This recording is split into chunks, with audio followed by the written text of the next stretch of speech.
Recording this only a day after I finished recording the other one because Nolsey wasn't able to come back and finish it with me. So shame on you, Nolsey. You still got time to go on Randbot stream and that, don't you? Not as much. I used to go just during my lunch breaks when I had time. How's he going? Is he still drinking a lot? Definitely reduced, but he's still up there. Okay. Yeah, because geez, Randbot, you need to lay off the piss. You know, I mean, it's okay to have a drink every now and then, but you know, I know I've known two guys who died well before their time because of the drink. Well, that's one of the insidious things about it in the first place is that the health things are like a slow slider, and then then it all comes together at once. Yeah, and no, it's ugly. Anyway, guys, we are gonna kick it off just quickly talking about Anzac Day again. We did this in the last episode, but I was just going to say that since we recorded the last one, where we did the first part of that episode only a day after Anzac Day, I am seeing the whole welcome to country debate just spread like wildfire.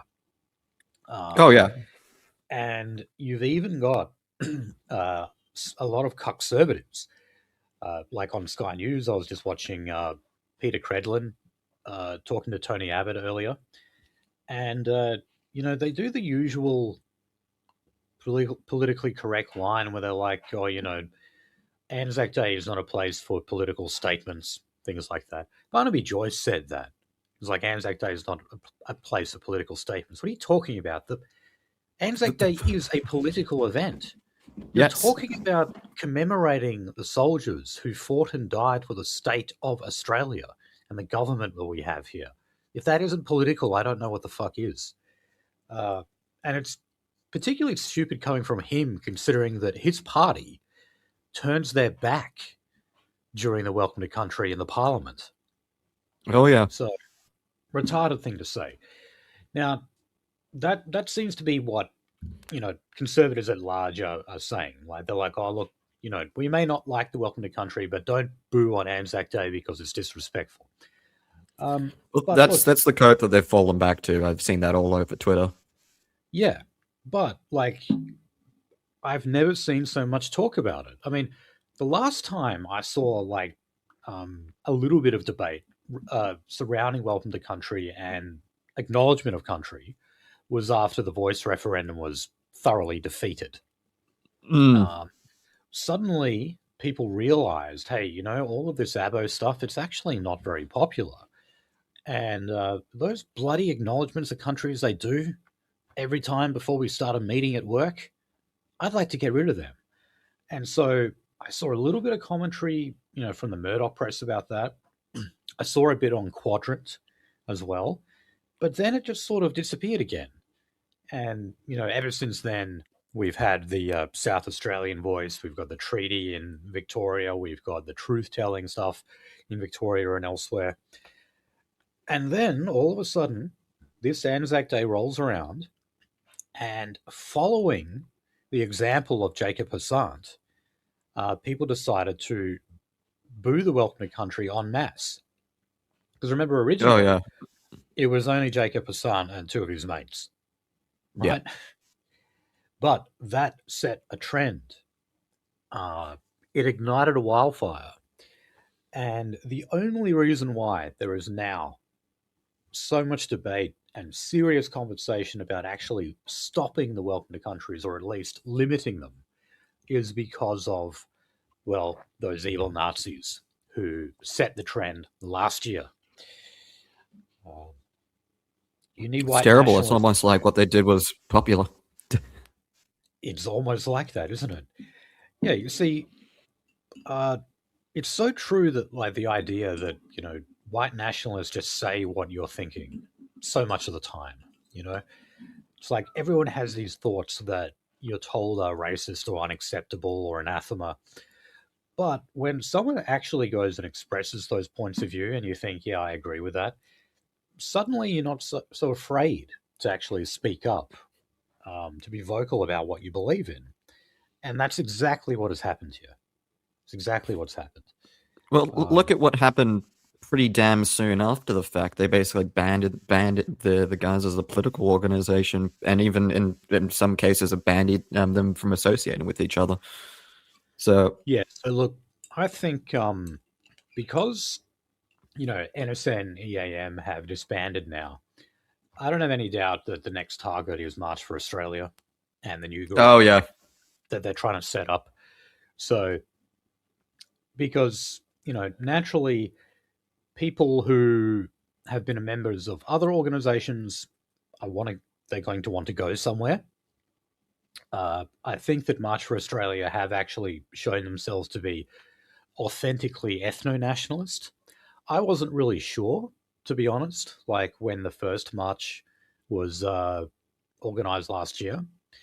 Uh, I mean, I still went, of course, but I wasn't really sure if the kind of nationalism that March for Australia was promoting was my kind of nationalism. Now I think yes. Um, for all those let's. associations that ABC made, I'm like, okay, ABC, maybe you were right. I think you're correct, but that's a good thing. I don't think it started as, but the only rhetoric that stayed, um, that basically had the staying power within their circles was ethno nationalist. Yeah, and who has declared war on MFA now is Avi Yemini and that Oh fucking yeah, Indian as well.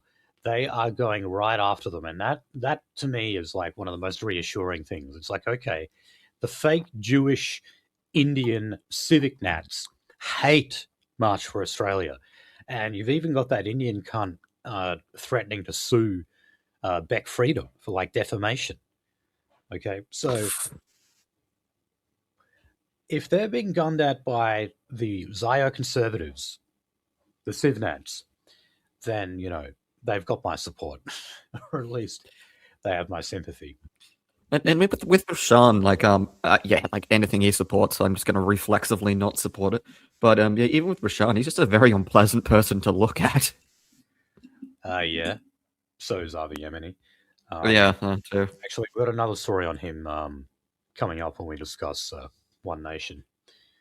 Um, okay, so look, just a couple of other stories on Anzac Day. One was there was a councillor who actually was found guilty of drink driving, but he was allowed to keep his license up until Anzac Day so that he could drive to the ceremony. I didn't think they made accommodations like that. So that Yeah, that struck me as very strange. it's a bit Um, odd. I thought you're just supposed to lose your license like instantly or as soon as it goes to court. Um, I think and like you can get away with a first offense, which is like a first offense is like just a massive fine and like I think like 6 demerit points or some shit like that. Um, it's the second one where you go to court. So that means this and you don't get your license suspended on the first one either. So that means this guy is this is not this guy's first rodeo, which is concerning. yeah, but I mean, if they do make accommodations, usually what it is they give you an e license. Yeah, Extraordinary, I think, is what it is, and that's just so that you can get to work. Basically, that's like the only accommodation that I've heard of, anyway, that the courts will give. I didn't know driving to Anzac Day would be on the list. Strikes me as unusual. we need to run on Uh, a political. Our next political campaign should be legalizing drunk driving. oh God, you know that anarcho-capitalists and some other libertarians, like, they actually believe that They believe that Oh, dude. drunk driving should be legal. Every time I hear a retarded political take, I'm just like, there is some ANCAP dude that like holds this unironically. Yeah, well, you see, it doesn't violate the non-aggression principle, does it? Like, if you would actually hit someone in your car, then it would. But the actual act of getting totally blind drunk and then getting behind the wheel, you haven't actually broken the non-aggression principle until you hit someone. They're like, only Yeah, then it's a crime. Are you fucking kidding me? But remember those guys that made a song about it ages ago? It's like he was like singing to like an old timey tune. It's like give me what's mine, and you'll be like, you're able to shoot your friends if they don't give you your keys. yeah. Okay, and That was a pretty funny one. Joel Fitzgibbon, who is the former defense minister, he backed Ben Roberts-Smith and his attendants at Anzac Day. And it was actually quite popular this year. There's always worry that attendance rates will drop off, but I think he draws a bit of a crowd. But even here in Perth, we had 30,000 people at the Kings Park morning dawn Yeah, ceremony, which they is even pretty had to impressive. set up multiple screens. Yeah, Yeah, so so that's that reassuring. was interesting. Yeah. Even though like our World War One and Two veterans are gone now, there's still many other veterans who turn up, and yeah, that's just really reassuring to see. Okay, now we are of course going to talk about the fuel crisis and the Iran war. So here's one of the latest casualties. This is in the Lachlan Shire Council in Upper New South Wales. Um, they are not going to be collecting the green bin, the FOGO bin, or the green waste bin, uh, until further notice. And the reason for this is because, well, the trucks that come to collect it are run on diesel, and they need to reserve their diesel for other more essential services. So Mm. we covered on one of the recent episodes that a lot of councils actually gave up on the FOGO bin because it's just too expensive for them, and they don't find enough people to buy the waste as like mulch and stuff because they do sell it, and they're not able to get enough customers for that. Also, So like, now, how are you going to automate sorting plastics out from other organics? Because like, yeah, you know what people actually put in those fucking bins? yeah. Well, I mean, you can never trust people to actually segregate everything properly. Even though you're supposed to. Um, yeah, people always mix things up. So Mm. um, you can tell, why it's expensive then, because obviously then you have to sort it all, and it's just not viable. So I mean, keep a compost yourself if you want to do that. Um, and you're really not being that environmentally friendly, by having three separate bins. You're really not. Most of it ends up in the bloody landfill anyway, even the stuff you throw in the recycling. So Oh yeah, no, I've gone to the local cities, landfill over here, local council's landfill over here, and yeah, the regular landfill was just fucking uh like half a fucking goddamn forest. yeah, yeah. But Okay, also, yeah, now it might be worthwhile for people to actually look up or research if the council actually even does mulch the green waste because the last place I lived we had a green bin and I looked it up and they just didn't have a policy for mulching it.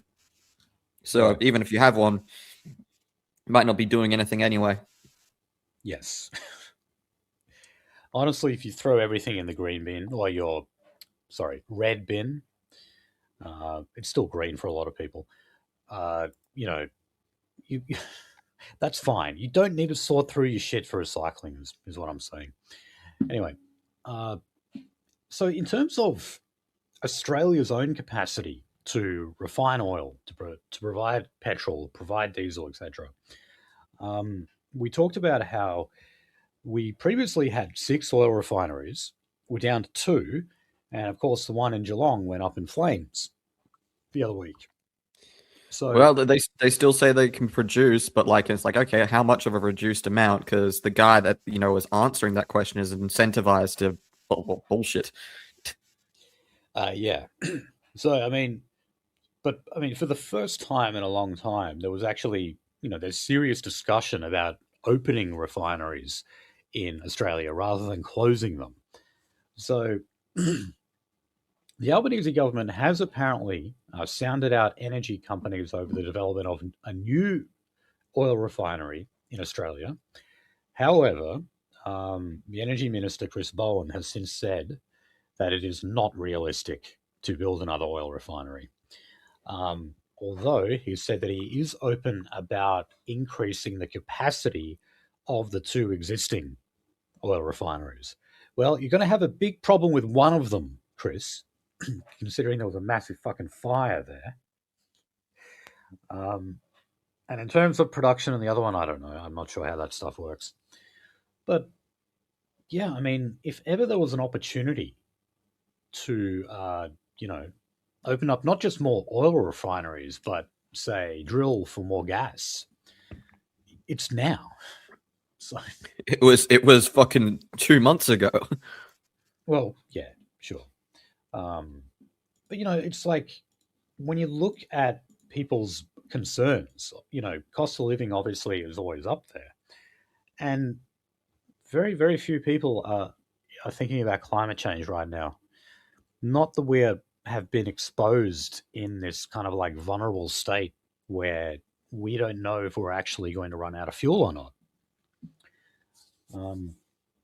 It turns out, people want reliability. They need to know that they can actually get places and that it's going to be somewhat affordable to do so. And Yeah, man. there's serious talk about like Asian countries actually just running out of oil if the Strait of Hormuz remains closed or restricted. Well, again, like when push comes to shove, who do you think these countries are going to prioritize? Their own domestic market or Australia? It's a Yeah. pretty obvious fucking answer there. But I'm Well, look, terrified of going to the gas station or Albo the said service though, station now. Albo has said that there is no imminent plan to shift us towards stage 3 of the fuel security plan. We're still in stage 2, apparently. Um, so he said that the trigger for moving from stage 2 to stage 3 of the fuel security plan would be if fuel imports suddenly began to reduce. So you see, they keep reminding us that apparently we've got all of these like hundreds of millions of liters coming in from like Indonesia, Japan, Malaysia, etc. Chris Bowen is trying to tell us all the time that there isn't actually a reduction in how much we're getting. If that was Uh, true, you wouldn't have petrol stations running out of fuel, would you? no. It's not like this like reserve was eaten up by a sudden like panic demand panic. Like it's not like that level could have been that level could Yeah, have even that did been play a reached. role. To be Yeah, it fair, was a factor, but it wasn't. This isn't like factor prime here. This is like maybe double digit percentages to blame, but yeah, not all of it. right. Okay. So, well, you know what? That's actually all we really have on Iran and fuel today. To be honest, I'm getting sick of talking about it. Um, I I'm just getting wish sick you of would. paying for it. Well, yeah, we're all sick of that. Hey, and look, long after this conflict is resolved, if that's the word we can use, we'll still be paying for it. We're going to feel the after effects of this for a long time. Yep. Okay, now Well, actually, we're going to talk about defense now, but this stuff is still actually related to Iran and the fuel crisis. So, uh, defense staff and personnel, they might be asked to cut back on work travel on commercial airlines because it's blowing the budget out. Uh, Obviously, airlines run on a ton of fossil fuel and they have been passing those costs on to the consumer. So, plane tickets, they're a lot more expensive. There was also a reduction in the Air Force planes that were used on Anzac Day, the ones that Mm. provide like the aerial show for you. It's simply costing too much money to fuel those planes, so therefore you don't get such a spectacular aerial show this year. Um, so it really is just affecting us like across the board here. Um, Now, at the same time, I guess the coalition and those who are a little bit more hawkish on the foreign policy side are saying that this is a great time for Australia to improve its defence. So, James Paterson, who is the Shadow Defence Minister, said that Australia should consider acquiring a fleet of next generation B 21 stealth bombers from the United States, of course. Uh, so, he's not talking about America giving them to us. We'd be talking about paying them an awful lot of money, and that we're sure as shit not going to be manufacturing them here. Oh Um, fuck no. No, we still haven't fucking got that submarine. We still haven't got like any of the fucking things that we agreed to in AUKUS. well, Uh, what are we doing Peter here? Malinauskas assures us that they'll be manufacturing them there, right in South Australia. Fuck off. Get fucked. So, look, last week we did cover how defence spending has been given a bit of a boost. Richard Marles announced this. People are accusing him and the Defence Department of sort of running accountancy tricks, though, to make it look like they're spending more money on defence when they're not. Um, one thing that is clear, though, is that we're still not spending as much as what the United States demands. Um, Trump likes to say that America is always shortchanged in whatever deal is going on, and he certainly does not make an exception for AUKUS. And he says that countries like Australia should spend 3.5% of their GDP on defense so that America doesn't have to bail them out. Um, we contribute to every one of your fucking wars for Zog, including this one.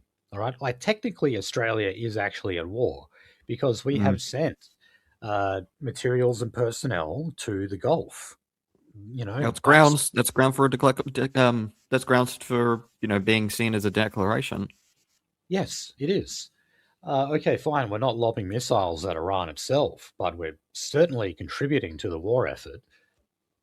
Mm. And we always do. Like, every time America has picked up the phone, Australia has answered. And I mean, is there one conflict that we haven't contributed to?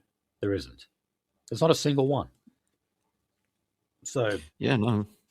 I just find it amazing. Like, they say, oh, you're bludgeoning off us, you're riding our back. Are you kidding me? We send our soldiers to fight and die for all these Jewish wars that you get us into. Dude, if fucking Oceania kind of went to a shit show, which very well in the future could, I don't think American troops would be backing us up. No, no. At least in this section, maybe in the East China Sea section, maybe Taiwan if they have the balls to. But yeah, like even on that front, like I've always said, like that I don't believe many people from Taiwan and asking their opinion on this. I don't even think the fucking population of Taiwan would find a defensive war popular. No. Oh, God. And finally, well, guess what? Anthony Albanese has said that gender equality should have been achieved thousands of years ago. And I guess he's sort of saying that, oh, we're achieving it now. because they've just announced that they've done a major shake-up of the Defense Department, we're told.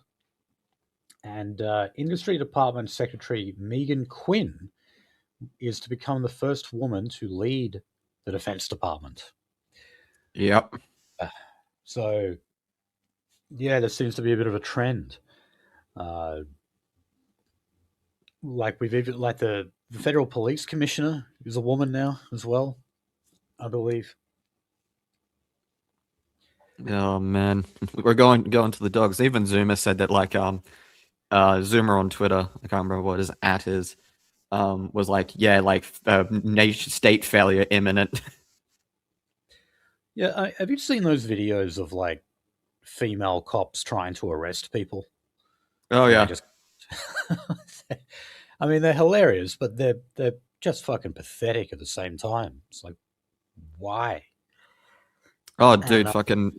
I still like that Sam Hyde speech where he's just like, if you ever get pulled over by a female cop, I hope you got a bulletproof vest on because, that 9 millimeters only recourse. Like you're bigger than her. She knows that you're stronger than her, and like as soon as she detects something, she's gonna go right to the 9 millimeter, and you're gonna have a hole put in you.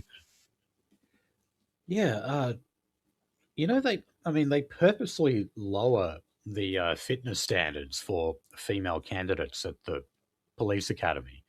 They have to. It's Hmm. the only way you're going to get like a significant amount of them applying. If they were held to the same fitness standards, there'd be almost none of them. There'd be almost none in the force. Oh yeah, they do that everywhere. Yeah. Oh yeah, they do it for like prison guards as well. Like they cut the fitness requirement in half for them, uh, Which which makes it God. dangerous for everyone, doesn't it? Because like, aren't you endangering your co-workers as well by having staff that don't have the physical capacity to Well, deal with again, criminals? we've covered stories in direct relation to that, which is that one CO woman who got fucking her head caved in with a rock. Oh yeah, and there was also this footage of in the UK when there was there was kind of those mini riots over those girls who got stabbed by a black cunt, Mm. of course. Uh, and this woman had like one of those plastic shields, and then this guy came up and just fucking put one boot into her, and she just like flew backwards. It looked like something out of a Marvel movie or something, but she was, just so tiny that she couldn't even Just stand her ground. didn't have the mass. Yeah. Okay. Oh, boy. Well, let's go on to immigration and, well, the ISIS brides. So, as they're known, um, we should perhaps just call them like ISIS conspirators, because I don't believe for a second that they just thought they were off on their honeymoon or something, and suddenly they ended up in a war zone. Oh Anyway, yeah, that's a just so story. That is a yeah, just so. it's a load of crap. Uh, so anyway, uh, they have well, a group of them. So four Australian ISIS brides. This is how they're described. So three from Melbourne, one from Sydney, and then nine children. They've transferred from Damascus to another part of Syria where they are awaiting deportation to Australia. So this is what the Syrian government says they want to do. They're saying no, they're not Syrian. They're not citizens. They're not even nationals of the country. Uh, just a reminder to everyone: the vast majority of these people are actually of Lebanese background, not Yep. Syrian. But nonetheless, the Syrians don't want them. So they're going to attempt anyway to deport them to Australia. And it's very unclear as to exactly what the government is going to do about this because, as far as I know, they're not dual citizens, No. or at least not all of them. They only have Australian citizenship. And some of them have Australian passports as well because, well, they're citizens. And I mean, I guess they have to give them to them. Yeah. Now, There are actions though that the government can take. Um, there is God, I can't remember what it's called now, but there's like an exclusion order. That might actually be what it's called. And if you can find that they have links to terrorism, they can be excluded from the country, I believe, for 2 years. I think that's the maximum amount. Uh, but then after those 2 years, you can do it again. So you can actually just like infinitely apply the exclusion order and keep them out of the country. But that's not what they're going to do, I bet. Oh no, no, they'll be let back in. There's already ones that have been let back in, and then this will be memory hold. That'll be the strategy because that's always the strategy.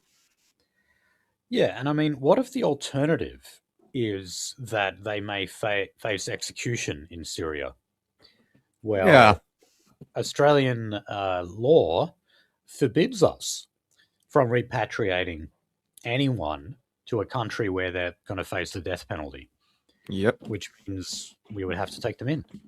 Oh, dude, the Syrian government just to get. I wouldn't be surprised if the Syrian government just to get them off their hands, just like says like, oh look, guys, we're going to execute these people. Yeah. You have to take them now. That'll be a smart strategy to pull. And then Home's Department over here can just be like, oh, our hands were tied. It's black letter law. Mm. Well, look, rest assured though, ASIO tell us that they're okay. That's right. So ASIO have declared that these women and their children pose no security threat. Uh, so Angus Taylor was on Insiders on Sunday. He was asked by David Spears if he trusts ASIO in that respect. He refused to answer that question, and he just pointed out that he doesn't trust the government. Well, yeah, I guess I can agree with you there, Angus. But when it comes to the intelligence outfit that tries to tell the public that someone like me is a terrorist threat or a security threat versus women who, at the very least, supplied moral support to people fighting for Islamic State, I don't know if I believe you. I don't know if I trust you. Mm. You guys who have raided many of my friends and turned their lives upside down. In some cases, just ruined their lives. In some cases, I had one of the fucking detectives admit that that was just for fun, really. Yeah, and look, they more or less admit that but they go after us. They go after politically active people who are not a violent threat. So they even admit, like, their harassment is not because of any kind of security threat that people like us pose. It's because we're political agitators and they don't like that. We believe the wrong things. Mm. I mean, they are literally like AFP as a political police. ASIO, you fucking better believe the same type of people are in both. Yeah. But ASIO wants to tell us, though, that, there's no harm that these people cause. And, that may well be true in that, like, okay, we're talking about, say, small children here, and therefore, what kind of threat would they pose considering they're small children? Well, you know what? They actually Yeah. have you thought about the fact that they grow up and the worst of the worst, like Middle Eastern criminals that we have in Australia, are the second and third generation. Oh, They dude, always basically end up, every terrorist attack in the UK when they come up, it was like, oh yeah, UK born. It's like, yes, well, fuck. because people don't think in terms of generations. They just look at like the first cohort. And the reason for that is very simple. The ones who come over, who travel, who emigrate, they're usually sick of the shithole that they come from, and they just want to live a peaceful life in Australia. But their children have things very different. They grow up in a society that they don't recognize, that doesn't, where they don't belong, where they don't fit. And so, as a way to kind of compensate for that, they actually become more religious. They identify with Mm. their Islamic faith much, much more than their parents. And also, because of the fact that they don't have any comparison, they don't have the experience of their parents where they grew up in a total shithole. They grew up in a nice country with material wealth. And when that happens, it's very easy for you to spit on it. You take it for Oh yeah. granted. They don't realize just how much better it is here than it is in the shithole that their parents escaped from. Well, yeah. I So mean, you've kind of nailed it. They just do not have the reference, so they feel more justified in their actions. And it's not like it even said the parents that they didn't immediately seek out an ethnic enclave, where um, the geopolitics of the homeland is blasted everywhere and etc. yeah, and at one stage, Peter Dutton even said when he was talking about like ethnic crime in Western Sydney, he basically said, "Oh yeah, that's the second and third generation Lebs." He just pointed the finger straight at them. And he's like, "No, it's not the parents. It's not the first generation ones. It's second and third." And so, Yeah. that's what you have to contend with here. These kids will grow up, they'll be worse than their parents, and they will have kids that'll probably be worse than them. Yep. We have to look at things long term here. All right. It's not like even the quote unquote successful or like the talented 10th are really worthwhile anyway, from our view, because what the fuck is going on with the NDIS? What the fuck is going on? Oh, Yeah. who's doing it? Oh, okay. Right. Oh, well.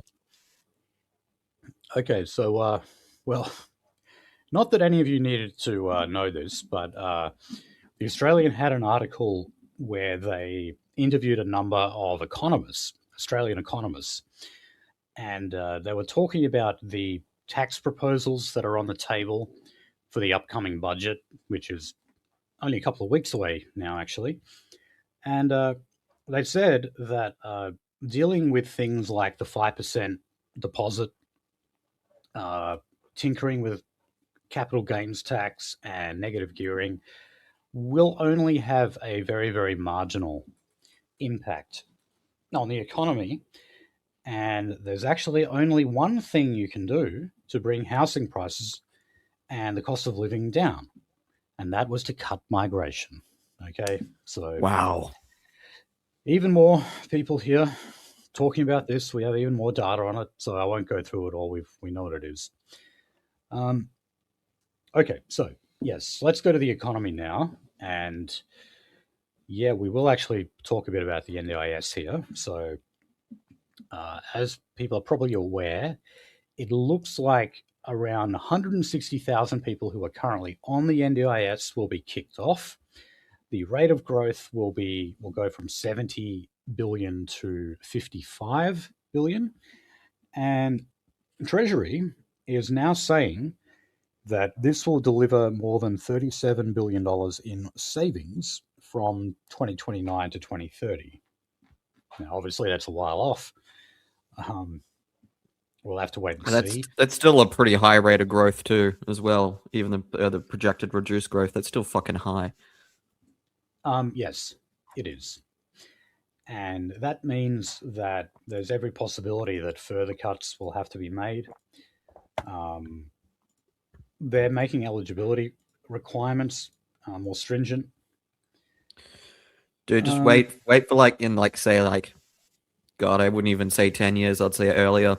How this is all this this the spending cutting will be like sold to the general public as like an anti-immigrant pogrom. oh God. Well, Just wait. well, the thing is though, like the people abusing it um, tend to be like the higher agency brownoids, like Indians. They're not people who are disabled themselves. They're the Yep. ones who are like the shonky providers that have contracts with the NDIS. Um, but yeah, there's still plenty of other people like faking disability as well. Um, Well, again, I was scrolling Twitter, and it's like how Twitter auto translates shit now, from languages. It was like that's. It's got the curly like language. I think it was Hindi. So it was like a Hindi language advert, with a woman and like her kid, and it's basically like, hey, come here to this like autism center over here in Perth, and we'll have a look at your possibly autistic son, and then we can set you up with a package to like become a paid state registered carer for your quote unquote autistic son. This was just a blatant advertisement. So it's just like, the fuck. I think, Randbot just replied to one of my posts. Is Randbot a fan of Desi Freeman? No, not really. No, he's not. Okay, all right. Because he just replied to my post on him where I said sorry, rightoids, and he just wrote X on it. I hope that's not a home thing. I have no fucking clue what that is. Okay.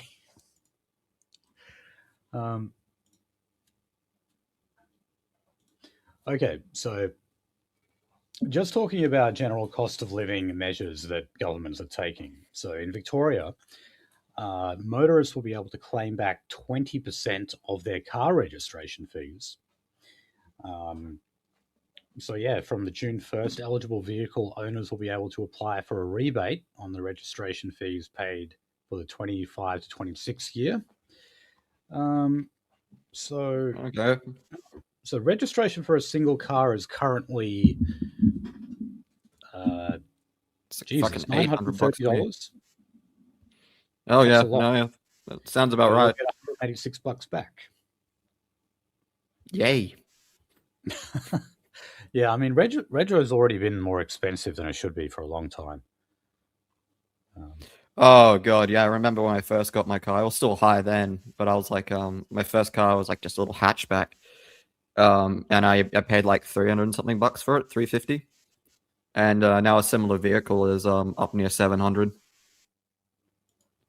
Okay. I was actually just thinking about that because I'm waiting for my you're going to get raped letter in the mail, unfortunately. All right, so we believe we have a bit of detail in terms of what Labor plans to do with the capital gains tax discount on selling properties. So they're looking to axe it in favour of inflation indexation on new investments across every asset class. But current investors would be protected by partial grandfathering under the proposed changes.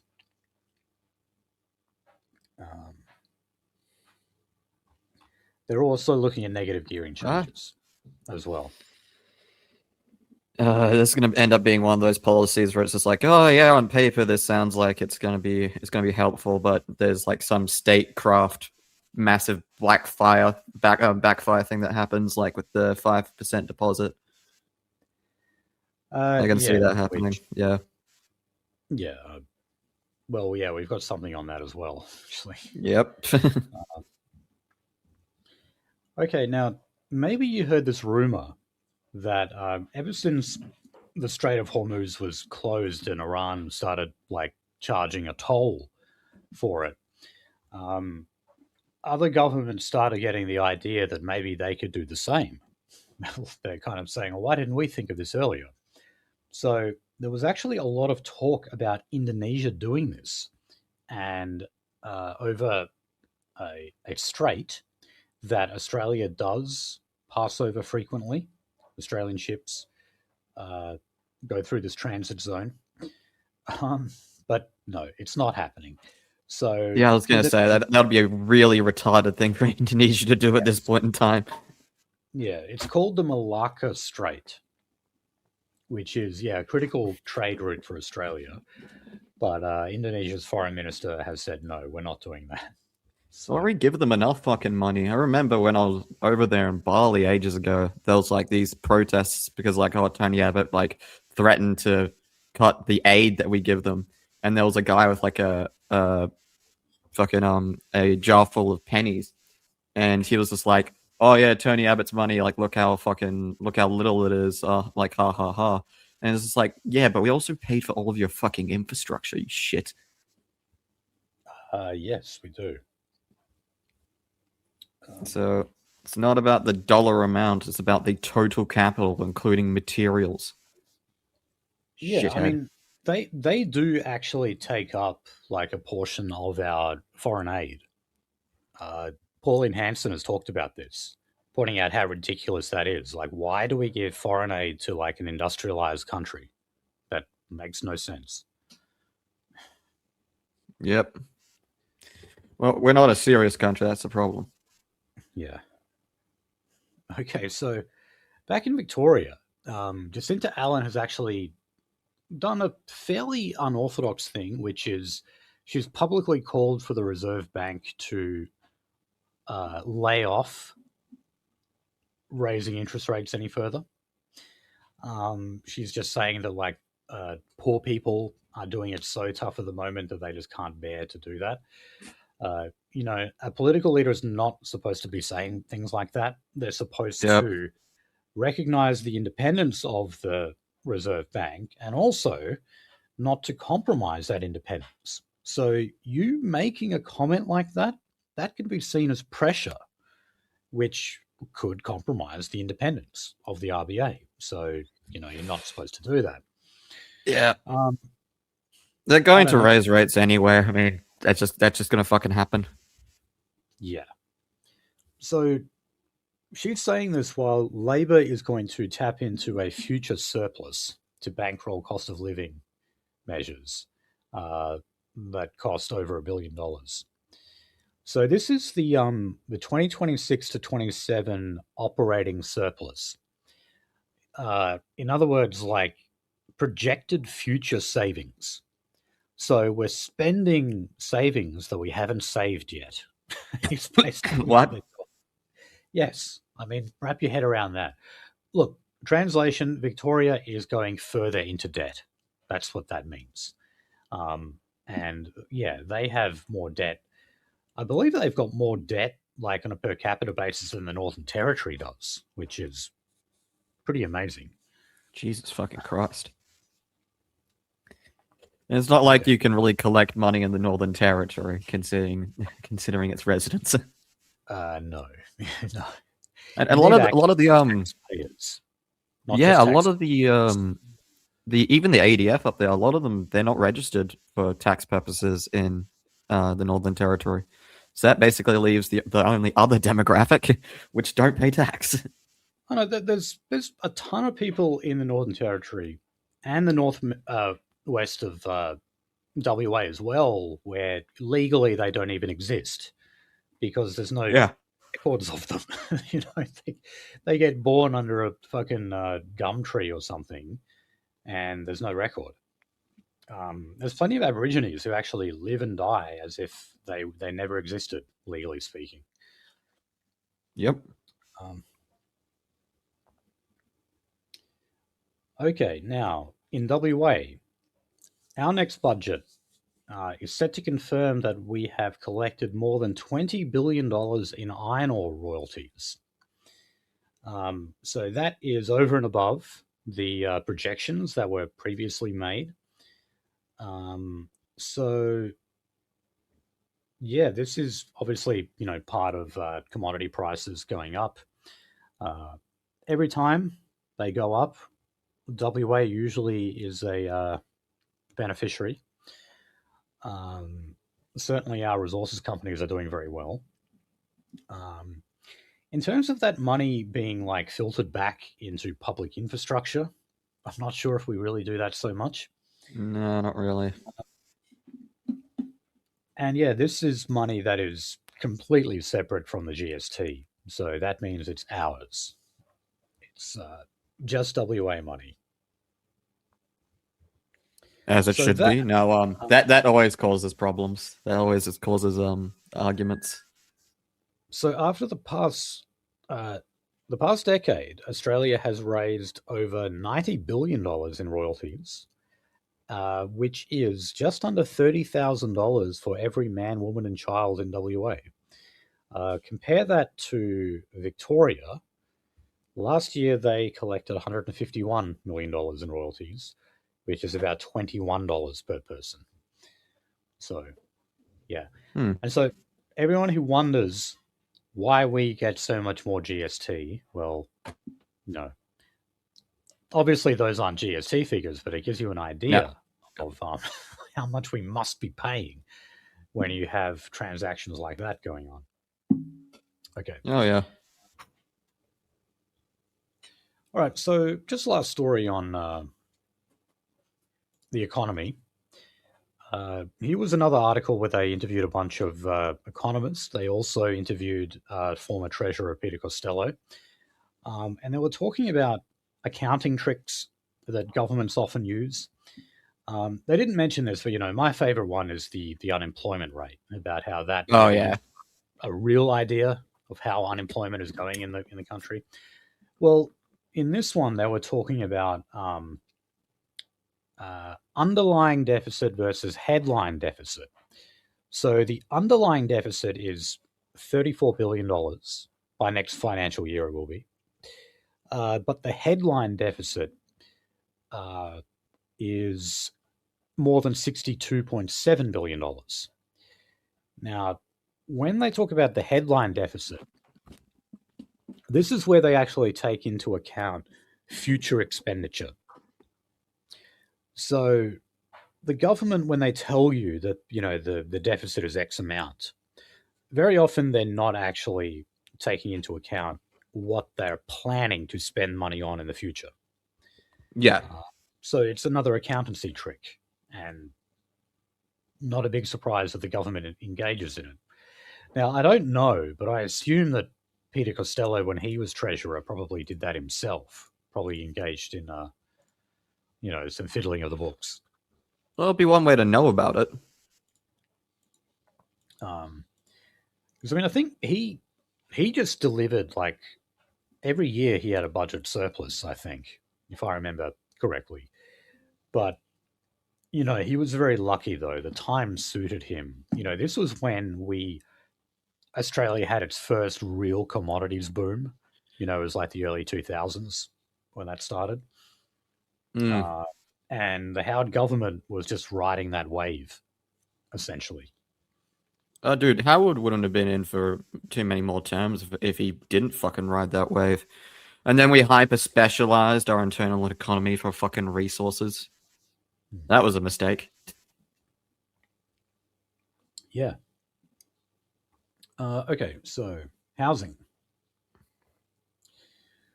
Yeah, so the first story we have is what is this? The Home Guarantee Scheme. So yeah, look, this is the one where you can get a 5% deposit of the government, helps you with your down payment. So not a big surprise that this has actually made housing prices go up. Dun dun dun. And it's very simple economics. You have boosted demand without increasing supply.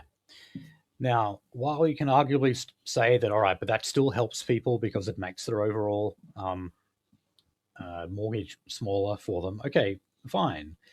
But you're talking about tinkering in a very small way here. And we're never actually talking about decreasing demand. We talk about increasing supply, but we never do it. But we never actually talk about putting downward pressure on demand. Well, look, like supply would be construction, right? And that is a hyper non-elastic industry. So we can't really increase supply, or at least rate of supply. So there's only one solution, and we both know. But the only problem is that's an anathema to our state or our government. This article, this one is from the ABC, and they don't even have the word immigration in the article. They just control F'd it. Yep. So ABC will admit that okay, this scheme does actually push demand up, therefore pushes prices up, but it won't talk about what the real alternatives are. Okay. Well, again, so before this policy, you had, say couple X, was willing to put down a deposit of, say, like these days it'd be what, like fucking $200,000. Or, on a house. Okay, now they can fucking do like, what was it, 5%? Okay, that's still $200,000 because I just raised the price. Because as someone selling my house, I know you're still willing to pay that as a deposit. So Yeah, I mean, it's the same reason why childcare prices keep going up. The government keeps subsidizing it. So the childcare center is going to charge you more because they know you're willing to pay for it. And then the price just keeps going up and up and up. yep. Okay. In Victoria, planning authorities will allow a super fund-backed developer, Assembly, to significantly reduce the number of affordable homes offered at soon-to-be finished residential developments. This reduction will see the number of promised affordable apartments in Brunswick and Coburg to drop from 373 to 125. So obviously part of addressing the housing crisis is to address social housing, Yep. subsidized housing. And yeah, I mean, it's obviously more financially viable for these developers to build other projects. Ones where they're going to get more rent, ones where they're going to get a bigger, higher price. So yeah, and ones where like the client that they're building this for has steeper pockets. yeah, and isn't going to trash the place. Yep. Unfortunately, that is what happened. I lived opposite a social housing or Department of Housing, whatever it was called back then. Was this the fucking before your current place? The place I was in before the one I'm in now. Yeah, that fucking place always looked like a fucking shit fest. You probably saw it actually. Yeah. Well, it was half caste abos living there. Now, like, they never really bothered me, but I could hear them all the time, and the cops turned up there like several times. So you can definitely understand why people get pissed off when like a social housing house or worse, a block appears in their neighborhood. It's just asking for trouble. So yeah, when I was a kid and when I was living with my dad, we were in Doubleview, and Doubleview is weird because you get like a block of private houses, and then you get a block of Government West houses. So I ended up living next to a guy who would like literally sit out on his front porch and smoke a crack pipe. Yeah, some people do that blatantly. Yep. No, there was another one that I lived near. It was like down the street, and it was like one full blood Aboriginal guy, and then one total like white trash guy. I'm pretty sure it was the two of them living there. They had people over there all the time. But the only time I have ever seen the police with guns drawn was outside that house. I drove past there one day, and there was two cops like on one knee with pistols raised. And then a couple of months later, the whole place was just bulldozed. So, oh well. Yeah. So I assume that they had just absolutely gutted the inside of that house. And yeah, unfortunately, that is what your social housing pays for sometimes. Okay, now boy. Don't worry though, because the Victorian government has announced that an additional 7,000 social housing properties will be built in the next decade. But look, I mean, is the federal government making good on their promise to build 1.2 million homes by 2030? That's not going to fucking happen, man. Holy shit. So how could that happen in Victoria? The state with the most amount of debt. Dude, we got a construction industry that's struggling now because of the price of materials. Because surprise, surprise, fucking what material shows up to a building site and not in a diesel burning truck? Yeah, what material gets into this country without showing up on a fucking heavy crude or heavy oil burning fucking freight boat? None. Okay, now in the Northern Territory, Charles Darwin University. So they've secured a $70 million loan for new student accommodation. So that means they've got hundreds of beds added to the Darwin CBD. So this is kind of similar to what just happened in Perth, actually. We've got Edith Cowan University right smack bang in the middle of our CBD. Mm. And it's the last thing we need. Parking is already bad enough in the city. Now all of a sudden you've got thousands of of students there, many of whom have their accommodation in the city as well. All it's doing is just adding to the density problems there.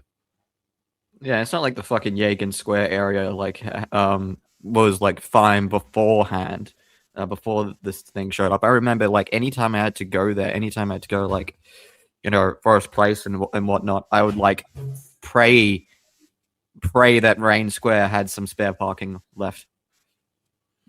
Oh yeah, no, you got no chance like on a weekend. Oh yeah, fucked. That's when you have to Uber in. Oh god. Okay, now maybe this is a housing target we might actually meet. So this is in WA. They're going to build 500 houses for government workers in regional cities. Um, so yeah, It's becoming a little easier to be a public servant if you live outside of the metro area because you can work from home, and even Jane Hume is supportive of that. Um, but yeah, they need places to stay as well. Okay, Yeah. let's go to industrial relations. So we have the inquiry into the CFMEU in Queensland continuing. Um, so they've just had an author of a report that supposedly exposes violence and misconduct in the Queensland branch of the CFMEU. The former minister Grace Grace, yes, that is her name. Um, she has also been responding to allegations that she threatened to tear up a contract with developers or builders if they did not cooperate with the CFMEU. Now, apparently, the words that she used were things could get ugly. So, this is when she threatened a number of contractors that the government would tear up their contracts with them. Now, she denies it, Ooh. of course. Now, the deputy premier in Queensland has referred to her as Grace the Disgrace. Wow, I bet you put a lot of brain power into that one.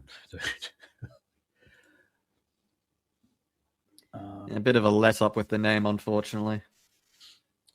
And so we're getting some choice anecdotes from this inquiry. So here's a good one. So the inquiry has heard that a union delegate disrupted a cross river rail site while masked and claiming to be a climate change activist. So we're engaging in psyops now. Yeah. So, I have heard things like union delegates, in order to get access to a work site, will wear like some kind of disguise uh, because sometimes like they're blacklisted. Yeah. Here in WA, do you remember Joe McDonald, the guy who wore braces in his pants? He was Uh, he had like his own very unique avatar.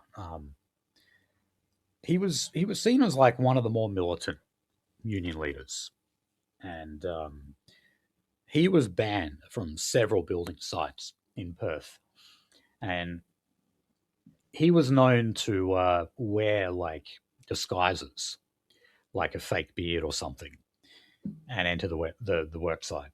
So I think that is what this guy was trying to do. yeah, sounds like the MO lines up. Yeah. So they're hearing all sorts of weird shit um, at this inquiry. Now, footage played to the inquiry showed former mixed martial arts competitor Aben Cox, who turned to become a union delegate, take part in this. So, him dressing up as a climate change activist. Yeah. God, so they've got like these MMA stars like working for them. My God. All right, so it says Vision showed Mr. Cox wearing a face covering, hat, and sunglasses, along with about a dozen other similarly masked people sitting in front of the Albert Street Cross River rail construction in Brisbane. We're protesting against climate change, Mr. Cox told police at the scene. We want a cleaner, greener future. We're sick of these people pouring concrete up and down our cities, cutting our trees down. Oh my God. Fucking Jesus. Okay. All right. So in Tasmania, this company, Liberty Bell Bay, they're going into administration, and the Tasmanian and federal governments are actually going to be paying the wages of those workers for the next 3 weeks. So they'll be kept employed, even though it looks like they don't even have to turn up for work. But yeah, this is yet another aluminium smelter that is going under. Huh. Okay, finally on IR, the Australian Education Union has formally accepted a pay and conditions proposal on behalf of Tasmanian teachers. Now, we've been covering this one a lot. They've actually taken extended industrial action here in Tasmania. And they say that they were fighting, obviously, for wages is one thing.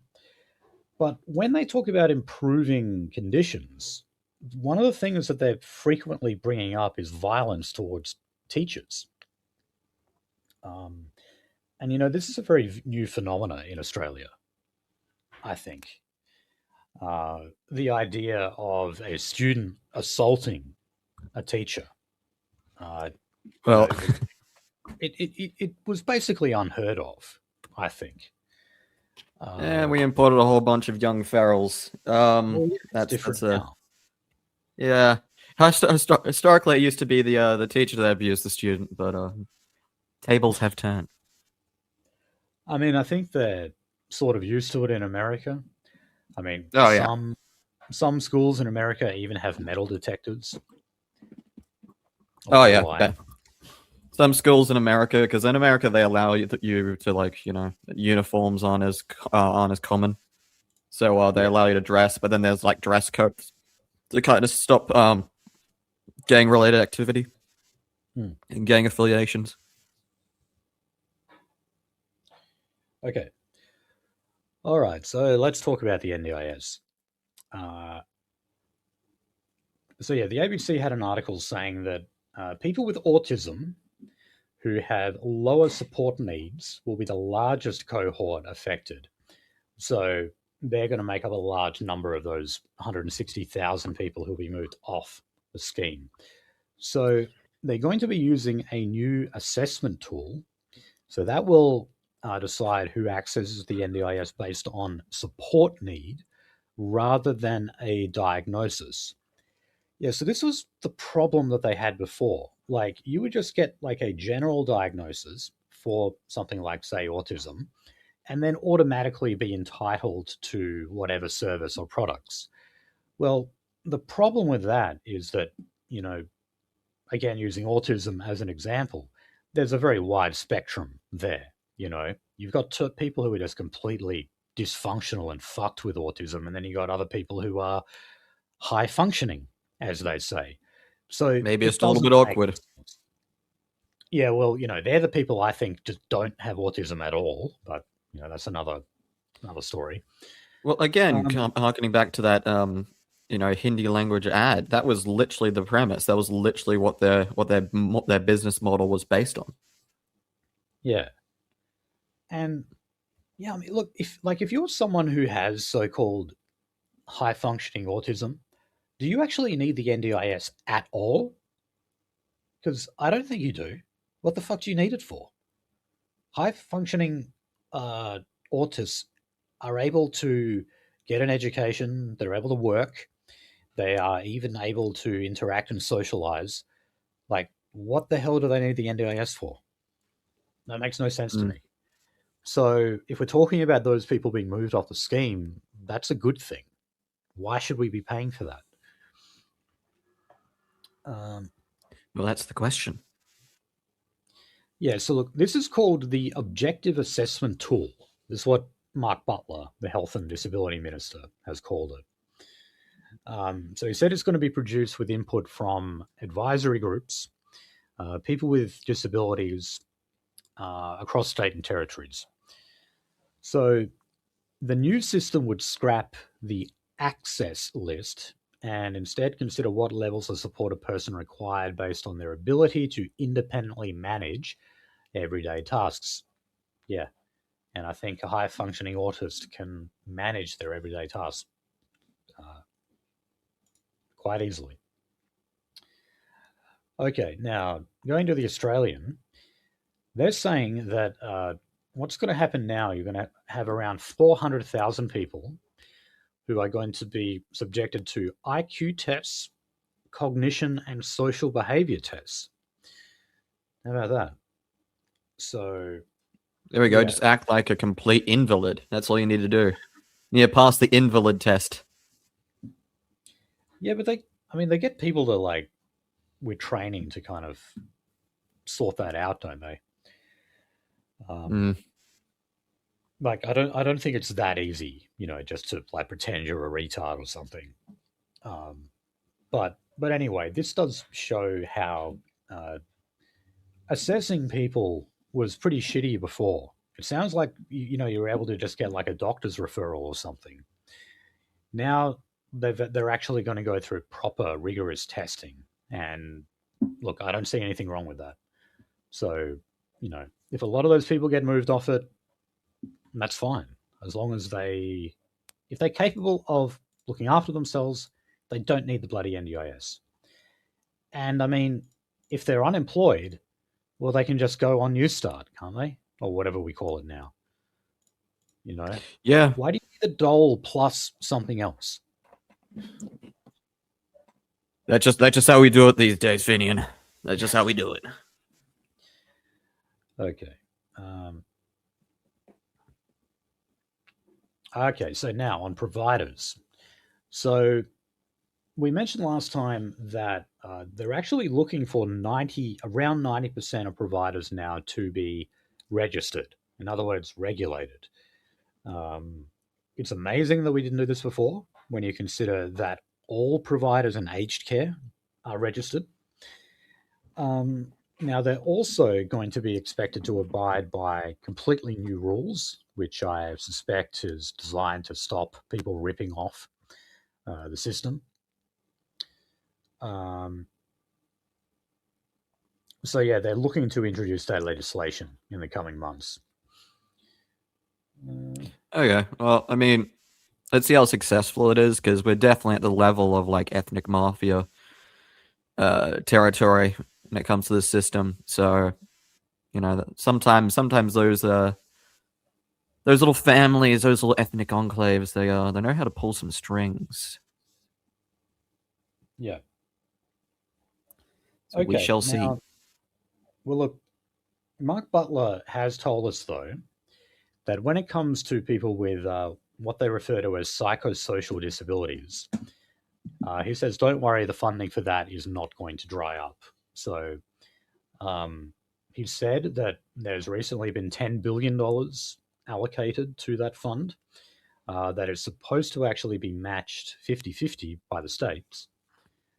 Um, and yeah, there was a report warning the government that more than 500,000 Australians with significant mental illness were being put at risk. Uh, that can mean all sorts of things. It can mean at risk of suicide, but I'd suspect also it means like they're at risk of acting violently as well, because, Yeah, well, that's what yeah. a lot of cases do. Um, I was gonna say this, like, I've never liked that term, like, at risk, etc. It's like, just fucking tell me, man, tell me, because that's been used as such a weasel word. yeah, and I think what they mean here is, they're talking about, well, these people can do physical harm, uh, Yeah, and that's absolutely true. I mean, the people they put in nut houses, they're all violent, all of them. That's really the reason they're there. Even if you're completely off your head, you won't get institutionalized unless you're violent. And you could be all sorts of fucking crazy, but they'll leave you alone so long as you don't hurt anyone. Um, again, what so happened after we closed down like most of our asylums? What happened to like well, they seeing become homeless crazies people, wander in the street? and Yeah, yeah, and then they scare the shit out of people all the time. Um, yep. and even then, some of them are violent; they're just not quite violent enough to be put away. Um, yeah, and they spend their time like bloody harassing people in the city and scaring the fucking shit out of them. Uh, All you need to do is I spend it just after sunset, go for a walk in the CBD of your city, and you'll see. yeah, yeah. Okay, now there was an article in the Australian where they went through some NDIS fraudsters. So if you have a look there, there's definitely a few brown faces. I'm just having a look now. So if you look at the very first image they have, you probably can't see this, Nolsey, because it's paywalled. But Yep. there's like an Indian looking woman up the top. I scroll further down, another Indian woman, Indian bloke, Indian woman. Okay, some guy with a mullet, not Indian. Some woman. Oh God, this woman was actually convicted of manslaughter by criminal neglect of NDIS client Anne Marie Smith in March 2002. Oh my God! So Jesus. she basically she was supposed to provide disability support to someone, and she didn't, and that person died as a result. What the fuck? Oh God! All right, so here's a Pajeet, Ryan Nagura, jailed for 6 months after being found guilty in September 2025 of one count of sexual penetration of a person with a mental illness. Okay, here's You out here uh, fucking. Kantara. This is some woman. Her last name is Kantara. I'm not going to try to pronounce the rest, but jailed for 3 years in March 2026 after issuing almost $300,000 in fraudulent payment requests. I think the noticer covered that one, actually. Yeah. Percy McCarthy stole $1,000 from the bank account of a sedated 79-year-old cancer patient while working as a nurse. Oh my God. So, and there's much more of this, just take a look yourself. Um, and, yeah, so they also found the area of Australia that has the most amount of NDIS fraud is Western Sydney. Yep. I was waiting for it. Western Sydney takes out so many accolades, doesn't it? I wonder So yeah, why. that does not surprise me in the least. All right, on to Israel Gaza anti-Semitism. Uh, so the Anti-Semitism Royal Commission, they're going to hear evidence from the former editor of The Age, Michael Gawenda, that Australia suffered a major failure of journalism after October 7, 2023. He's accusing the left liberal media, and that is the Sydney Morning Herald, The Age, the ABC, and The Guardian, of not doing any detailed reporting of what the Jewish community was going through. Oh God. Really? Fuck off. All we fucking heard about was the Jewish community after October 7. Dude, it was fucking wall to wall. Even when we're like literally Australian and not really Australian, but Australian citizen, um, humanitarian workers got literally blown to pieces and then mocked on Israeli social media. That got like fucking memory hold as soon as humanly possible. Yeah. Not even APC was giving fucking Palestine the time of day. Right, and this again, story from the Australian, no surprise. They're saying that the Royal Commission is also going to be leaning on the testimony of Jewish Australians. Oh, I bet they will. So many of those who made submissions, including Gawenda and singer-songwriter Deborah Conway, have been told by the Commission staff to prepare witness statements. Like, what have these What? people gone through? I mean, okay, if they're like family members of Bondi victims, okay, I could understand that, but that's not what they're talking about here. They're talking about people who feel let down by Australian journalism. Yeah, they're just the unlisted, the enrolled propaganda speaking mouth. That's all they are, really. Yeah.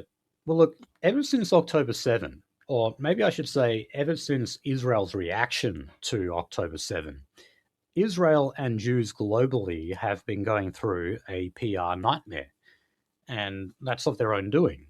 It's very hard to spin the news to convince people that you're doing good things when you destroy 75% of Gaza's infrastructure and bomb every one of their hospitals, and also bomb just about all of their refugee camps and schools. It's a little hard to, get your spin doctors to make that narrative work for the public. So, don't blame the media. Blame your own psychopathic nature. Yeah, that's not going to Like, happen. When was the last time they really actually self-reflected? yeah. Well, okay. Now, in New South Wales, we are currently going through a delay to the promised ban on controversial slogans. Now, not a surprise, No. as we covered last time, the court struck down these laws that were passed in New South Wales because they violated our right to political communication under the Constitution. So they were found to be unconstitutional. Now, the government, understandably, is dragging its feet in terms of passing new or introducing new legislation, probably because they're trying to make it high court proof. Yeah. They'll probably fail, but obviously they've delayed it because they're trying to amend it to make it have more of a chance of actually surviving and not being struck down. But what Jewish groups are furious at now is that there is going to be an event hosted by the protest group Stop the War on Palestine. This event is called Why It's Right to Say Globalize the Intifada.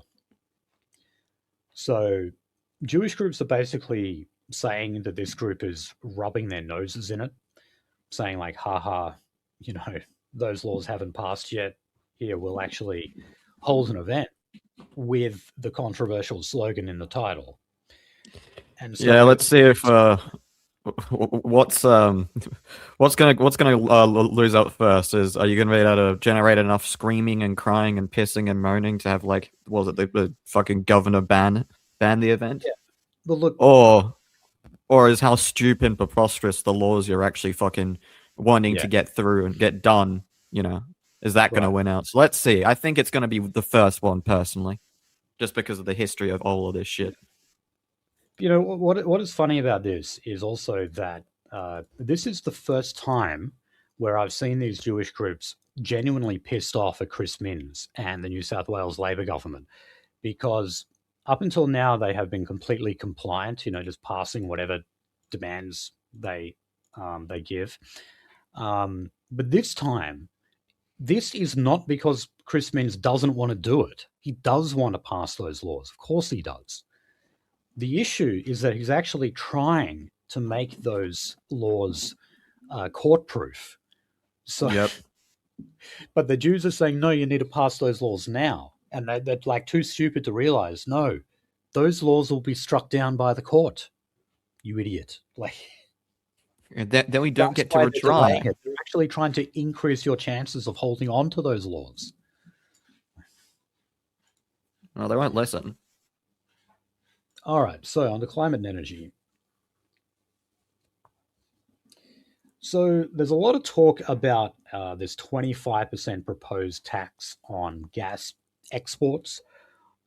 David Pocock, the independent teal in the Senate, is kind of leading the charge.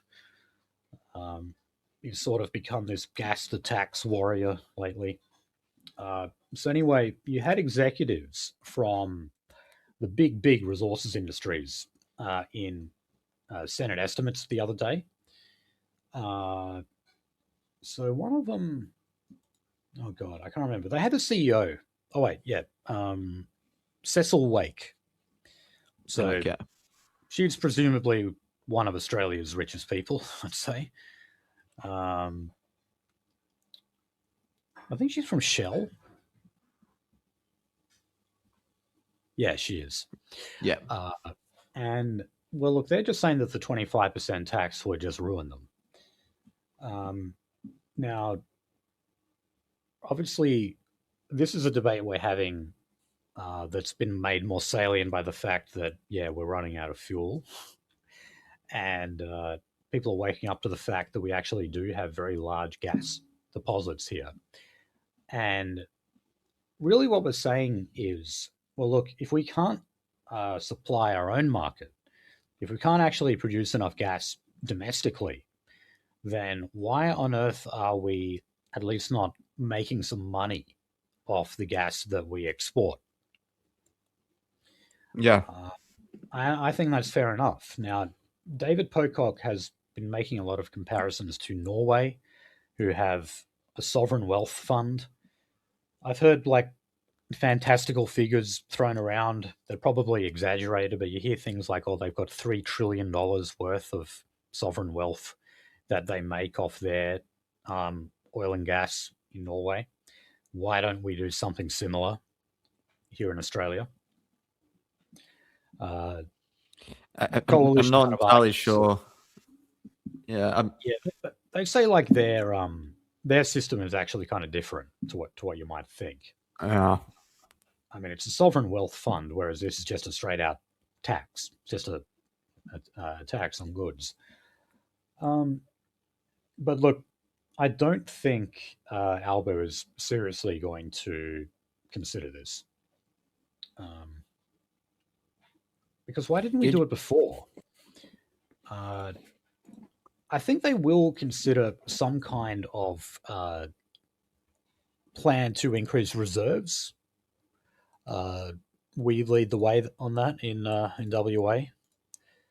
Our former premier Alan Carpenter made it compulsory for gas companies to contribute to reserves, which is Yep. good. A lot of the eastern states are kind of saying that they wish they had done that.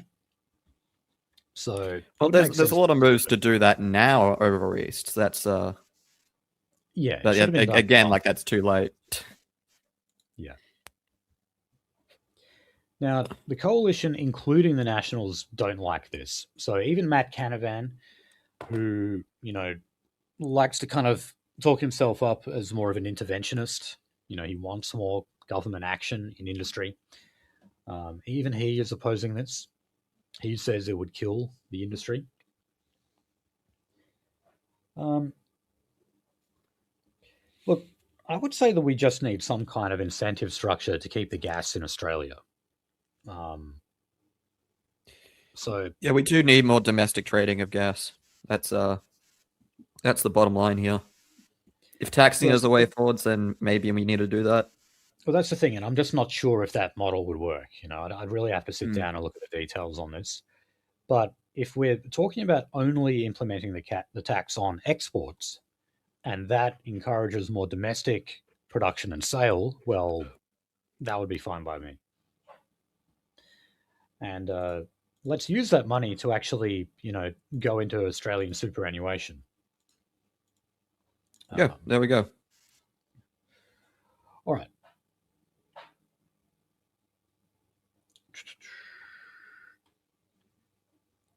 All right, so something else on capital gains tax is that the government is planning to clarify that the tax applies to assets on land and not just land itself. So that means this would even apply to renewable energy products. So the renewables industry says that they'll be hit hard and they'll be forced to raise prices if this tax is clarified to apply to them as well. Ooh. Well, look, just like with electric vehicles, they can't expect to have taxes not apply to them forever. The government is willing to cut taxes or even alleviate them completely or subsidize your industry to get you going. Uh, but once you are going and you're out there with a big market, with a big industry, you're selling a lot of products, making a lot of money, well, you've got to be kidding if you think the government isn't going to come after you for tax money. Of course they are, you know? Yeah, the government always eventually comes for its pound of flesh, you know. Yes. Just like we're right on the cusp of them doing that for electric vehicles now Yeah. uh, because they're so popular. Well, they're getting popular. All right.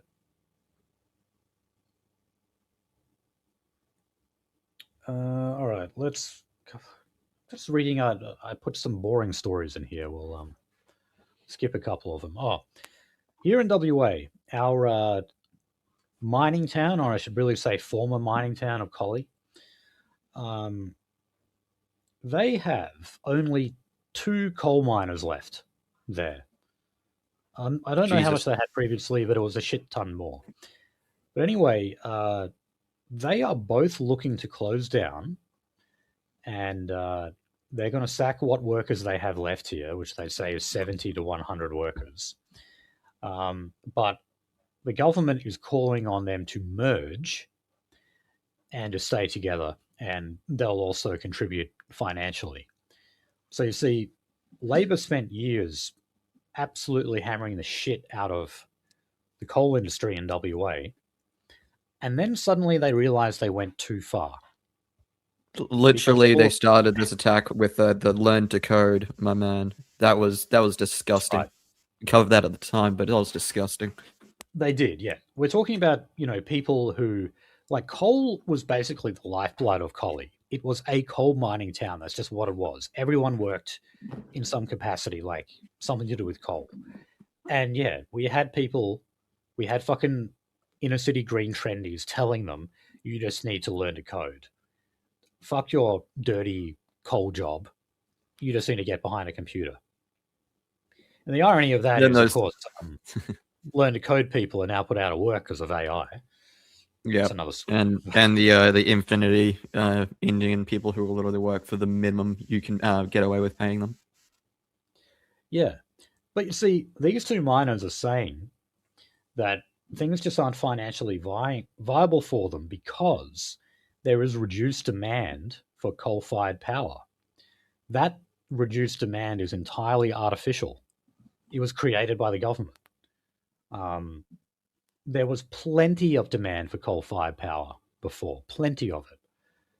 But government meddling has interfered so much that we can't even have two functional miners operating in Collie that was defined by the coal industry previously. Okay. Electric vehicles. So, Chinese electric vehicles, specifically the BYD, Build Your Dreams, they have been added for the first time to the list of taxpayer funded cars that are available for federal MPs to use in their private use. Um, so, ASIO have actually warned of security issues about this. Yeah, I was And gonna say if those cars didn't report to the fucking to the Chinese government, you bet they're gonna start doing that shit now. yeah, well, here's something that, would give you pause for thought. Donald Trump is going to ban them. So Ugh. that not ban them from like sales generally in America, but they're not going to be available for politicians to use as like a public service vehicle. So, Mm. I mean, you know, we do shit like this, like banning Huawei products, that kind of thing, 5G, all that. You know, Yeah. we just don't like Chinese technology generally.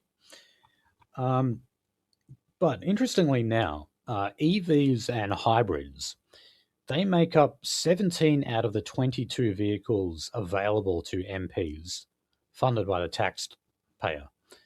The only non EV or hybrid cars are four Utes and the Toyota Prado. What? Yeah, makes Why do sense. they need Utes? Council workers. Oh, okay. Well, yeah, but no, this is for MPs though. Oh, okay. Yeah, Then why federal. do they need it? Yeah. Is that for Barnaby to drive out to New England? I don't know. I was gonna say, is it related to the rural section? Maybe it is. All right. Yeah, so yeah, America is preparing to outlaw the software that's used in Chinese internet connected vehicles, and to prevent them being purchased by Americans. Um, hmm. Yeah. Oh, and it's recently been revealed that our favorite minister, Tony Burke, he drives a BYD. He would. Yes, he would. I'm not going to comment any further, but I think people know where I was going with that. Okay, now, last story on climate and energy. So, the battle between Western Victorian farmers and the government is intensifying regarding renewable energy. So, this is where, you know, we talk about this a lot on the show now, where they're building transmission lines and other pieces of infrastructure in regional areas in order to transmit green energy. So, surveyors were due to visit a farm in Manu in this area, but they cancelled when they saw 80 people waiting at the farm gate for them. So, Jesus. so they thought, there's a lynch mob here. We better not go in. Yeah, you see, these communities, as you can imagine, are quite tight knit, and they've basically all agreed to help each other out, saying that they'll form these kind of human shields at each other's properties. And that's not the first time I've read this. This has happened before. Yeah, I So they saw show, them get run off a property on Twitter today as well. yes, I think it's great. It's awesome Yeah. they're doing that. They're I, so I, I under. mean, I'm a hyper cynic, but I do hope these people can keep this up and they win in the end. Yeah, look, I don't fancy their chances, but yeah, at least they're not, you know, they're fighting on their feet though, you know, which Yeah. is good to see. All right, all right. Talking about crime, so um, oh god, here in Western Australia, now obviously take this figure with a grain of salt, but our road safety minister says that there has been an 80% reduction in road offending, driving offences, ever since the rollout of AI assisted cameras. Mm. Uh, I don't know. I mean, look, it's basically just a small improvement on the cameras that we had previously. We just like to call everything AI now. Um, you know, Yeah, a guy like there was a like guy on anything YouTube. automated is called AI now. Like, Yeah, no, there was a guy on YouTube who lives here. And he actually did some testing on the Kanana Frio one. He was just like, yeah, like if it's AI, it's incredibly dumb because literally he like did a test case where like he used a very obvious fake phone that flashed, and then he did yes, a thing where he put like a slight like a sticker on the back of his phone and it didn't flash. yeah. No, I was about to bring that up because I remember seeing stories about people who said that they received fines for using their mobile phone, and then it turned out to be like their wallet or something else in their hand, and the camera just picked it up as a phone. So Yeah, yeah, I mean, also a lot of innocent people. yeah, then he also basically dispelled the claim that like all these photos get reviewed because there was ones that was just like it was so fucking blatant. Like at a glance, you would have realized that what that wasn't a phone. So it's very obvious that these photos are not reviewed. Right. Yeah, so I mean, okay, maybe we have this reduction. I doubt it's 80%. I mean, that's an astronomical amount. Yeah, fuck no. I, I can't say I feel like any safer out there on the road, like ever since this. Um, so the Yeah, opposition here, what we have left of our opposition in WA, they're saying Labor has no excuse for reducing the road toll, given the fact that they have taken in $440 million worth of fines. So there you go. There's the flip side to this. Uh, we are paying a shit ton more in road fines. Absolute shit ton. All right. So they've passed that legislation in Queensland, adult crime for adult time. I won't elaborate on that. We've gone through this before, but just so you yeah. know, it's actually law now in Queensland. Let's see how it goes. So the triple murderer tranny, who was in the same house as two children in foster care. So staff members of the Department of Communities and Justice uh, are facing misconduct proceedings. Yeah, Yeah, no shit. yeah. So this creature is called Regina Arthurel, uh, and oh my god! And you know what his real name is? What is Reginald. it? Oh Reginald. boy. So he Oh actually boy. did that like that gag where you just feminize the name. So he went from Reginald to Regina. He actually Well, did that.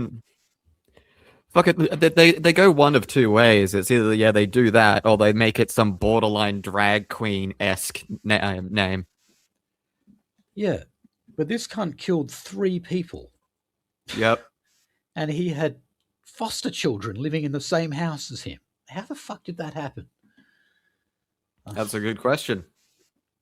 How is that guy not in jail or dead, by the way, is another question. You know, a triple murderer. Fucking Jesus. Um, That story is just so spastic, man. yeah. All right. So in Victoria, uh, they've allocated another $3.5 million to fund security measures for victim survivors of family domestic violence. Now, this comes after an 8% rise in family and domestic violence offenders across Australia last year. Yeah. I actually agree with the feminists in that when they talk about an increasing rate of domestic violence. It's true. Like for the first time in a long time, it is actually going back up. But I had a Sri Lankan coworker back in the day, like openly kind of half brag about beating his wife. yeah, I mean, it's a normal thing in many of these other countries. Yeah. People might joke about Russians or even the Irish beating their wives or something, but we never apply that stereotype to like Indians, even though we should. And I remember before we covered the fact that there was an increase in women's refuge centres in Victoria that will run specifically for Indian women.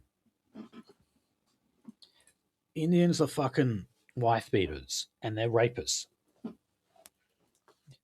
They Yep. don't have that stereotype, they don't have that stigma attached to them, but they should. Oh no, they'll get it. I mean, they've already got the rapey part.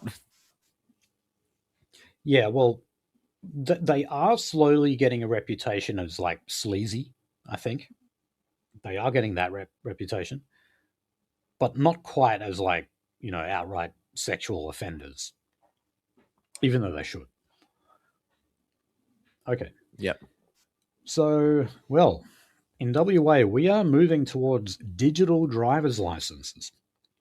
So Why? this is going to start mid 2027.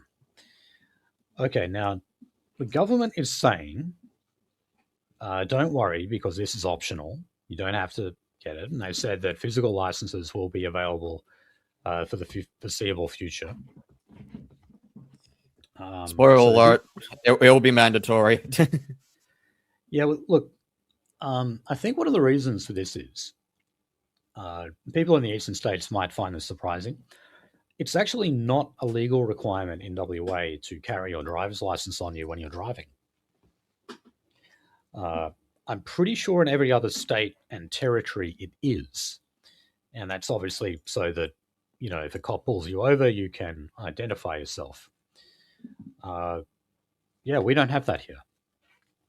Now, I don't really understand the need for this, though, because like every police vehicle now has the power to like scan your registration number and like ID you straight away. And also, like, what do you? Are people going to have to use their phone to like identify themselves at like bars and liquor stores, like they're of age? Because yes, I remember how quickly the other like government done like COVID ID, how quickly that was spoofed. yeah. I mean, well, look, that was a little different though because it was like to show that you were vaccinated, that kind of thing. But ID is compulsory. Well, not compulsory, but you're very often expected to show it when you go to the pub or buy alcohol or whatever. Yeah. So I don't think this will be something that people will be much more receptive to. I think.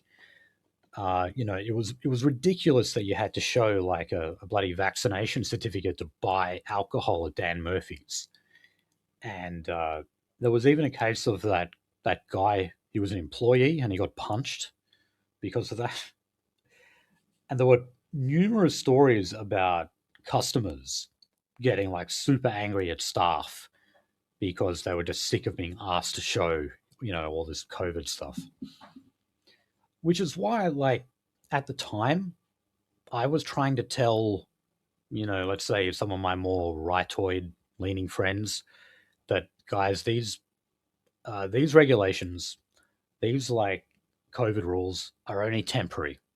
They're not going to last because people hate them and businesses hate them as well. It makes operating so much harder for them.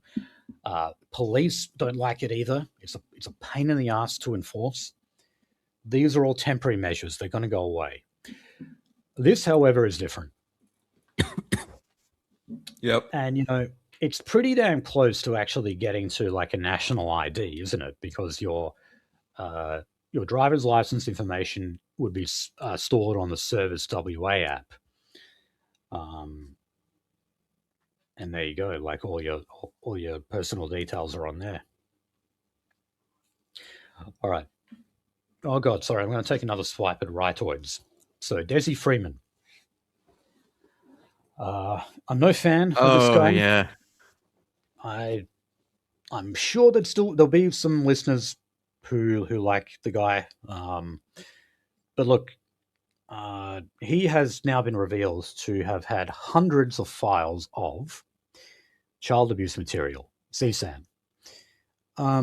Look, guys, this guy is not a hero, okay? He's a sovereign citizen spastic who was just upset over the fact that his driver's license was taken away, and he shot 2 cops as a result.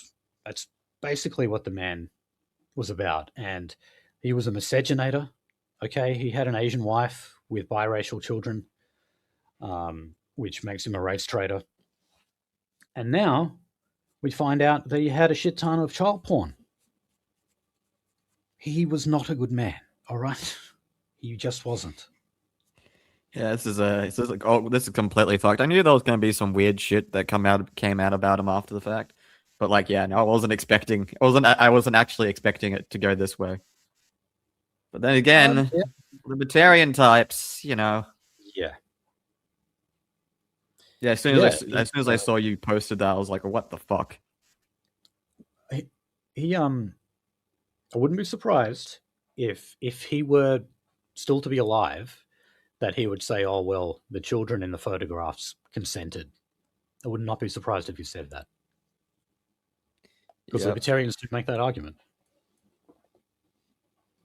they All do. right. Now, you thought you probably heard the last about the South Australian election, which was over a month ago now. Well, um, they've actually announced an independent review. So, this is the Australian Electoral Commissioner, Tom Rogers. They're saying that there was a number of issues on the day, including missing votes, technical glitches, and understaffing. I believe there was the shortage of ballot papers as well. Uh, in the last episode, we covered that like One Nation actually won like its last seat by only 84 votes, and there was reason to believe that there was like I think that it was like 90 votes that were missing. So when you consider the fact that candidates are winning by margins that thin, obviously missing votes is a big, big thing. You know, that's a massive fuck up. Every vote counts in something like that. And so yeah, now we're going to get this inquiry into it, which I just find amazing. This is not supposed to happen in a first world country. Nope. But unfortunately, This is the kind of thing you expect to happen in Zimbabwe or something, not in bloody South Australia. dude, in Zimbabwe, the fucking dude who won will probably brag about being behind it. Well, yeah, probably. Okay. Oh. By the way, I'm not suggesting there was any like electoral rigging going on here. I'm not saying that. I think this was just genuine incompetence. Yeah. That's what it boils down to. Um, okay, now we've only got one story from state party politics today, and that is in Queensland. We're going to look at the LNP. So, the Olympics minister, yes, that is a real thing in Queensland. Um, he has been facing calls to resign. And this is because the Australian Electoral Commission is investigating allegations of electoral fraud against him. Now, he says he has nothing to hide, but he has repeatedly refused to answer certain questions about his voting address. So, the Australian recently revealed that his name is Tim Mander. He enrolled to vote at his electorate office's rental home in suburban Arana Hills. That is outside of his electorate of Everton after his marriage broke down. And All right. he also revealed that he was in a relationship with Minister Amanda Can. So, in other words, he did a Barnaby. He was cheating on his wife with a colleague, and his marriage failed. It's always a work colleague, isn't it? Like that's just Yeah. just a thing that happens with infidelity, right? Yeah, well, it's where you get to know people, I guess, isn't it? At work. Yeah. That's where it's going to happen. So he does have an exemption under Queensland law to enrol in the electorate he represents rather than where he lives. However, he has not offered any proof that he lived at the Arana Hills home for more than 30 days, as is required by law. Now, neighbours in this town, Arana Bay, say that they don't recognise him from photographs. And basically, no one in the local community has ever seen him walk around there. All right. Yeah, it's Well, a surely if it's if it's an office for the party, there'll be like CCTV camera footage that's dated or some shit like that. yeah. They haven't found anything like that, which is Okay, yeah, that's suspicious. that is very suspicious. Okay, okay. We're going to talk about federal one nation now. I saw this story just before we started the episode today. Uh, Avi Yemini, uh, he is registering a political party called, I believe it was the Free Palestine Party. Now, why is he doing this? Um, he's saying that when it comes to the fringe elements of politics, when it comes to the fringe right and the fringe left, he said that there is one issue that brings them together, and that is Palestine. Yeah. Okay, so I mean, How'd you get into that situation, retard? yeah. So there's elements of truth in what he's saying. There's well, look, there's a lot of nuance to it to explain there. So let's not get into that. But what he's done here, this is extraordinarily Jewish. The party obviously has a name as a front to mislead people. And what he's doing is he's going to rely on the group voting ticket that they have in Victoria. This, by the way, is just for the Victorian state election, not for the federal election. And if people were to go in and vote one, the Free Palestine Party, above the line, so the upper house, the Victorian Parliament, the preferences would then flow to One Nation. So that's his plan. Did we What a see scumbag. Pauline Hanson did that interview with Avi and that Indian cunt like the other week? Rashan, yeah. Rukshan. Yeah. How do you say his name? I don't fucking care. Rukshan? I don't know. I And think that's it. Is threatened to sue Beck Freedom as Yep. well. So yeah, now people are rightly saying, hold on, isn't this a form of like electoral fraud to like, you know, give people Very the obviously purposely mislead. yeah, you're fooling people into voting for something that they don't want. Um, and there might have been a time where I said, "Oh well, that's okay. I don't matter. As long as One Nation get more votes, I don't care." Well, One Nation are just so much more different to what they were in the past. The fact that they've got rebel media, they've got Avi Yemini and this Indian prick out there pulling bullshit like this, That should tell you and everything you need to know. They've become like a dumb shit fucking conservative party. yeah, and Pauline just got a $1.5 million plane donated to her from Gina Reinhardt. I don't know if you Ha. saw that. No, I didn't. But no, I hope they're taken to court over this because, I mean, something like that should not be legal for anyone to do. I don't care where you're siphoning the votes off to. Like, if you actually start a political party, you should not be allowed to purposely mislead voters in terms of what that party represents. I mean, that's like a pretty minimal standard you would expect in an electoral system. All right. Hmm. Okay. Yeah. So the One Nation policies that leaked. So we're being told now that the Department of Parliamentary Services is blaming human error made by one of their workers. So what this was, it was SharePoint, which I'm sure a lot of people have used at work before. Their SharePoint was suddenly shared with members of the coalition and Labor. So like Ha.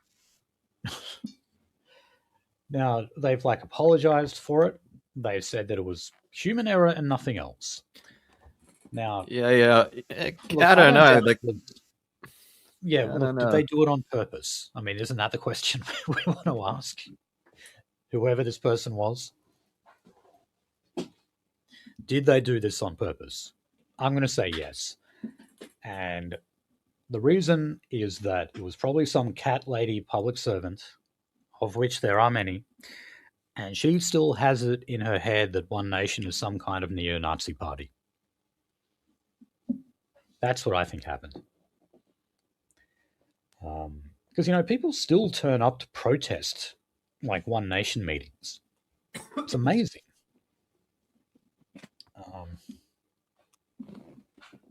Yeah, boy. All right. Yeah. So, polling is looking very, very good, though, for One Nation in the federal seat of Farrer.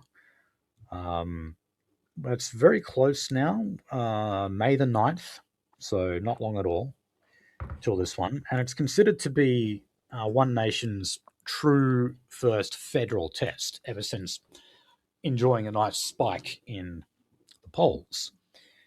And however, they did have a dip in the polls after it was revealed they had employed a convicted rapist. Yeah. And I said that was going to happen. I said that You One did. Nation was going to show how incompetent it is by doing stuff like that, and that will then be reflected by a dive in the polls. It's exactly what I said was going to happen, and it did. But anyway, Well, have they got that like professional middle management type that like the person that actually professionally manages political parties coming in yet? Because you'll probably see a change in behavior if they do go down that route. my understanding is that they have hired people like that, but it's still not foolproof. I mean, how can it be when James Ashby is the chief of staff? You know. And also, you're also just left with the simple fact that Pauline Hanson herself is not an intelligent woman. So there's always going to be leadership issues. Yeah. Anyway. And then when she eventually has to get out of politics, I don't even think her kids are set up to take the place. And yeah, it's Pauline Hanson's One Nation Party. Yes. It's in the branding. So we've covered that a handful of times. But yeah. Yeah. So look, sources in the Liberal Party, well, this is what Sky News say, have informed them that One Nation is the red-hot favourite to win. Now, it's actually turning out to be like a multi-party race here. It's the Libs and the Nats. They're running against each other. There's One Nation, obviously. There's Labor. But there's also a Teal candidate. So you're talking about like 5 like big contenders here. Now remember, this is Blue Ribbon Liberal, although it used to be held by the Nationals as well. It is a regional seat, one of the few that the Liberals hold. So, but this guy, David Farley, was recently revealed that he looked to joining the Labor Party.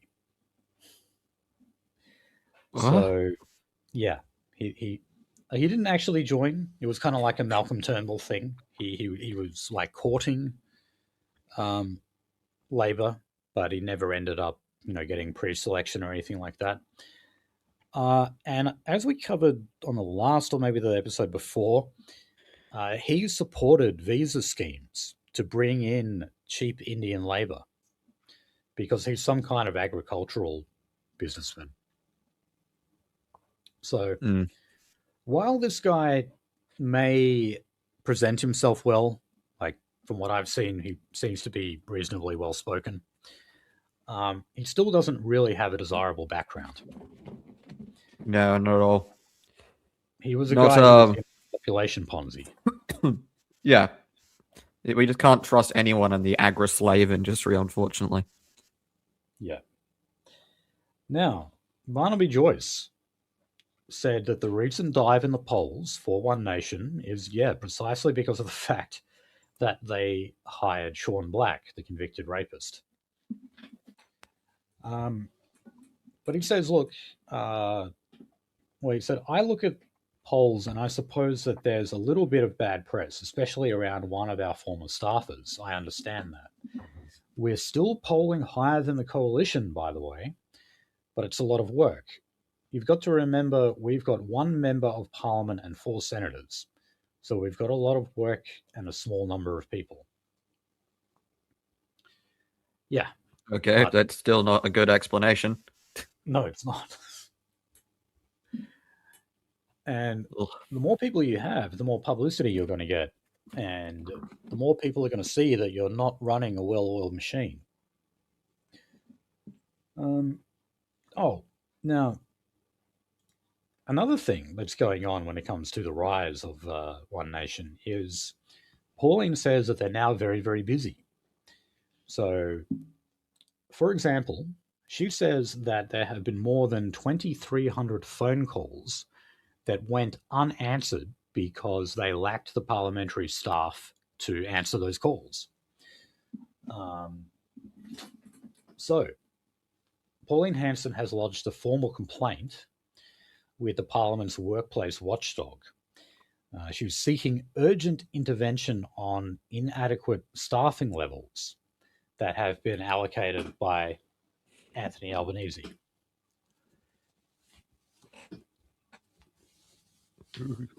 Now, you hear them complain about this stuff every now and then. Independents, I think, like Teals, complain about this probably more than anyone. But this is actually one of the rare occasions where I'm looking at their situation. I'm thinking, okay, maybe this is real. I mean, I'm thinking, how could this be a problem? Because like last time I checked, this is a position that when you're like the son and daughter of an elite family, and daddy doesn't have enough positions at his fucking firm, this is where you go. And we are definitely in a crisis of the overproduction of elite. Yeah. So I'm wondering, how the fuck did this end up being a problem? Well, look, she says that it is presenting an unmanageable and psychosocial hazard to her staff. They're stressed. They're overworked, is what she's saying. So. Yep. Well, I mean, that would make you stressed out. I mean, at my last job towards the end, I was literally doing 5 roles, and I was like, yeah, what the fuck? Yeah, well, she might have to wait till the next election where, presumably they get more votes, which would automatically get them more electoral funding and more staff. Yeah. Yeah, because that's kind of how electoral funding is allocated. It's not to do with how many members you have elected. It's how many votes did you get. I had this explained to me in like dollar terms per vote before. It is interesting. Yeah. Okay. Oh, now we don't usually do this, but quick story on local government. Remember that Moira Deeming actually got her pre-selection back for the Victorian Liberals when her replacement turned out to be a Pajeet who provided a character reference to a convicted pedophile. Well, we've got another one of these stories. So this is the Wyndham City Council. This is in Melbourne. And the mayor, Preet Singh, he stepped aside from his role earlier this month after it emerged that he too provided a character reference to a convicted child sex offender. But he's come back. Oh, no. He said that, well, look, he provided that reference back when he was not sitting on the council. He was a private citizen and therefore should be treated differently. He has apologized for it, but he says no, he's coming back. Now, the issue was you overlooked the fact that he was a pedophile, a private citizen or not. Yeah. And why is this another fucking Indian politician like doing the same fucking thing? Yep. So when he does come back, the council is expected to move a motion of no confidence in him. I'm not sure if that means they could sack him. I must admit, I really don't know my local government machinations that well, but I sure as shit hope they can. All right. So, the public service, federally, Home Affairs Department, they've actually opened a round of voluntary redundancy packages. So, this is where they kind of bribe you to quit your job, basically. Uh, they don't want to sack people, so instead they do voluntary redundancies, where you Yeah. get a larger redundancy package than you otherwise would. Um, so yeah, Home Affairs is on the chopping block there. So remember, that's the super department that includes immigration, intelligence, all that kind of thing. Um, and in Victoria, the coalition is promising to cap public sector executive salaries at just under $600,000. What? Why? Why is that What? blows my mind that there's any bureaucrat that earns more than 600 grand a year. Because I remember reading that what is it, the e-safety commissioner, she earns I think it's just under $300,000 a year, and Which even is that still seems, fucked. yeah, even that seems excessive to me. So I'm gonna have to look a bit more deeply into this one because that is a ton of money. And I thought if you were going to place a cap, it should be much lower than that. What kind of public servants What makes the fuck are they doing for over that money? $500,000 a year? Okay. Oh, would you look at that? I put defense twice in the prep. Yeah. I don't know how I did that. Well, anyway, talking about AUKUS, uh, so the US Department of Defense, well, that's a mistake. Aren't they the Department of War now? I think they are. Yeah, Or did that's he literally create what the it's called. Department of War? Yeah. So they've awarded $276 million contract to support Australia's nuclear submarine acquisition plans. Oh god! So the contract is specifically to support the AUKUS security pact between Australia, the US, and the UK. American nuclear-powered submarines are due to be sold to Australia in the 2030s if US industry can build enough new boats for the US fleet in that time. That's probably a no. So, yeah. So you see, we're told that if we can't manufacture them, America is just going to sell them to us. But even that is on condition that they can afford to. So, yeah. Don't like No, our chances of I don't think it's going acquiring to these. happen, bud. No, no. So yeah, the US would need to significantly lift the pace of production of nuclear-powered submarines in order to sell them to Australia. This is the other story we've got on them. Um, so more than 2 years ago, the US Congress authorized the Pentagon to award a major submarine building contract, but it remains unsigned. New research for Congress says submarines construction timelines are also getting longer, and the boats are now being delivered 4 years after the dates that were originally scheduled. Okay, so there you go. No, America is not running on time with that. Um, oh god, Mike Pasulo, remember him? So this guy was the former boss of Home Affairs. He says that Australia remains desperately unprepared to defend against imminent conflict in the Pacific. Yes. He says that we should undergo a moral rearmament to move past the view that war is always inherently evil. Okay? He's doing the whole, to prevent war, you must um, sorry, to secure peace is to prepare for war. Yeah, Um, it's like Paribus Unum or some shit like that.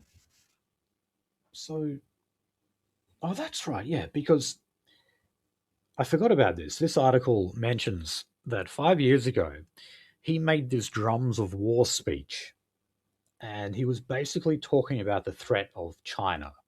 He said the drums of war were getting louder as the Chinese military expands and grows. Um, I don't know. Mm. I don't really fear an expansionist China, to be honest. Um, Maybe Africans should, but Yeah, I think we're fine here in Australia.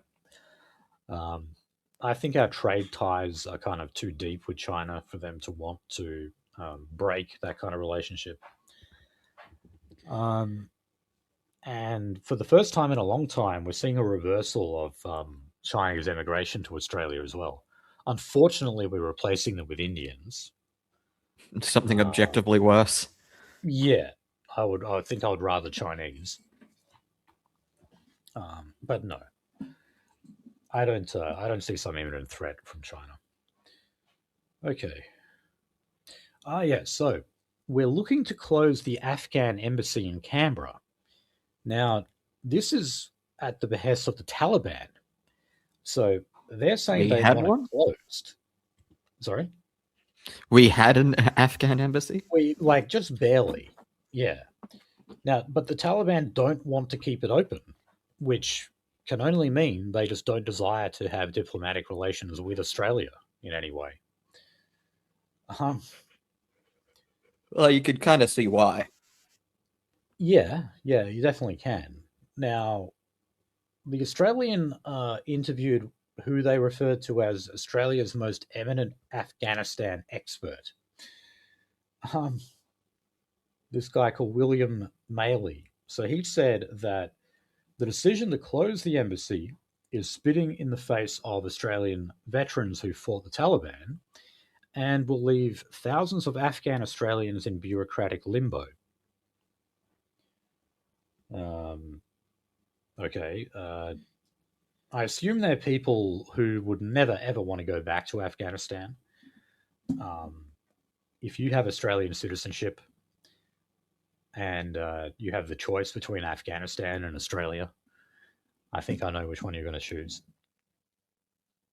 Um, so, anyway, this guy has accused the Department of Foreign Affairs of being duplicitous in its handling of the issue and of outgoing ambassador, Jesus, whatever his name is, an appointee of the Afghan government ousted by the Taliban in August 2021, and of closing the embassy following a demand from the Islamist regime. So the embassy is due to close on July 1, new financial year. Um, so this was after drawn out negotiations with the ambassador, and that leaves ongoing questions over what that will mean for tens of thousands of Afghan Australians who fled their country without travel or identity documents. Well, I think that just means that they're here to stay, doesn't it? You know, we're not about to send these people back.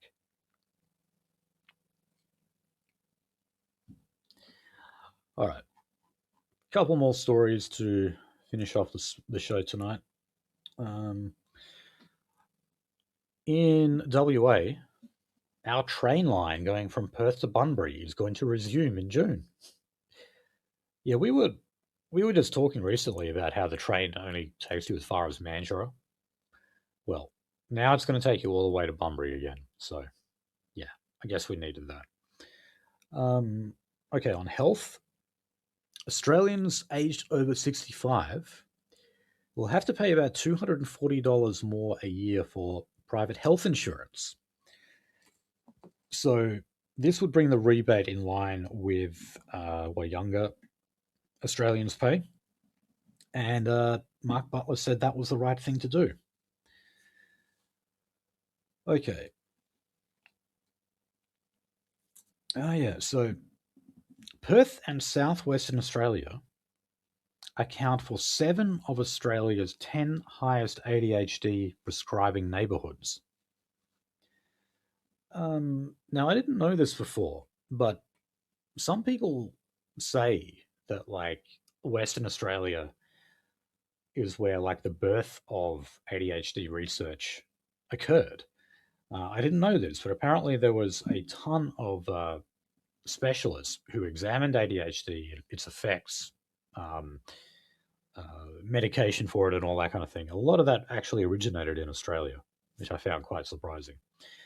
But I haven't watched this yet, but the ABC do have a Four Corners episode on ADHD and how uh, prescriptions for the drug and diagnoses of the condition have skyrocketed in Australia, Mm.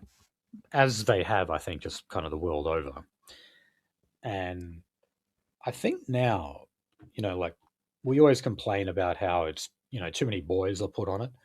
There's an increasing amount of girls going on it now as well.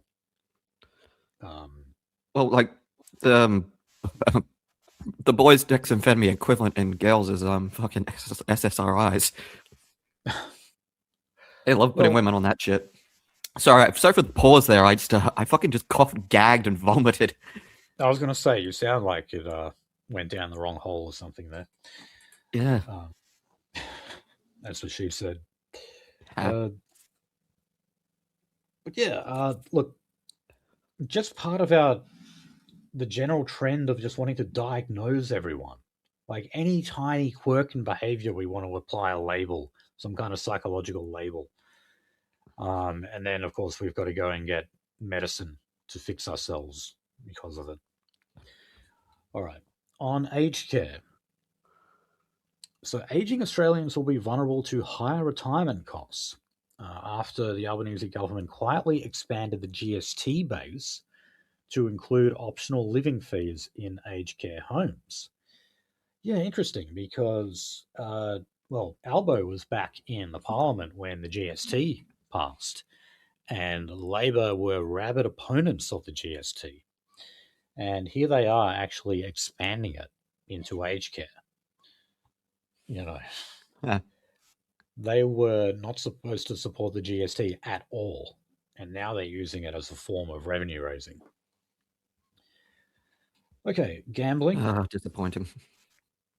So David Pocock, when he's not talking about taxing the gas, he's talking about gambling. Uh, he's saying that the planned gambling advertising reforms are infuriating, and he has called on politicians to put vested interest aside. Yeah, look, the gambling lobby pays off both sides of politics. We know this. Um, and they behave accordingly. So, gambling in terms of its effects has gotten worse because everyone is able to do it on their phones now. It Yeah. was bad enough when suddenly it became available on the internet and you could, hop on your computer or whatever. Now It's it's not just even. it's on your phone that you have everywhere you go. And, you know, what about when you're out of the pub and you've had 4 pints and you're watching the game? Oh, I think I'll put a bet on. It's not even normal fucking betting. There's like the poly market one where it's like, oh, can you bet on like something random? I think one of them was literally like that fucking. I swear to God, this guy is possibly homosexual. That one like beauty influencer dude who like used meth as like a thinning tool. He would like smoke meth to get his like facial structures more defined. I was like, oh yeah, is he going to become like the leader of Iran? It's like literally that was a bet. What? Yeah, Okay. Um, that's total strange. shit takes. Yeah. Yeah, I'm glad I never got into gambling, really. Mm. Maybe Never a have, couple of. never will. I played a little bit of blackjack years ago, but I was never had a problem, and I never, like lost hundreds of dollars or anything. Um, but anyway, uh, the current round of reform is actually touted by Albanese as the most significant reform on gambling there has ever been. Um, well, okay. Here's what it involves: capping television gambling ads at 3 per hour between 6 a.m. and 8:30, with a total ban on radio during school pickup and drop-off times, as well as banning adverts on social media and streaming platforms unless users are logged in and aged over 18. Uh, Adverts that use celebrities or athletes, odd style ads targeting sports fans, and ads in sports venues or on players' uniforms would also be banned. Hmm. Okay. So, David Pocock, who used to play for the Wallabies, said that these don't go far enough. He said that they're partial bans and that they don't work. And yeah, he's also just accusing Labor of being beholden to the gambling lobby. Which, Um, considering the amount of the Lebanese demographic there, yeah, and they're probably the yeah, ones that like firebombed Jordan Shanks's home. oh, most definitely. I mean, the one big crime family that was like, let's be honest here, definitely fucking behind it. They own pokies. They own an absolute shit ton of pokies. They own an entire series of lines of poker machines in all these pubs Yeah, and etc. That's because if you don't put a poker machine in your pub, well, it would be a real shame if something were to happen to it. yeah, and also think of how much tax money the government makes from the pokies and Oh yeah. everything. A ton. That's there's too many like bad incentives in the mix here that make them very reluctant to do anything meaningful. I mean, New South Wales keep going on about how they're going to have like that, like the mandatory commitment card where once you lose a certain amount of money, it locks you out of the system. Like, Mm. and then they ended up just making that voluntary, and barely anyone took it up, you know. So they never even like scratched the surface when it came to fighting gambling on pokies in New South Wales. Okay, we'll end this episode on talking a little bit about tech. Oh god, so this just comes up every few months now. So Roblox, Minecraft, Fortnite, and Mm. Steam.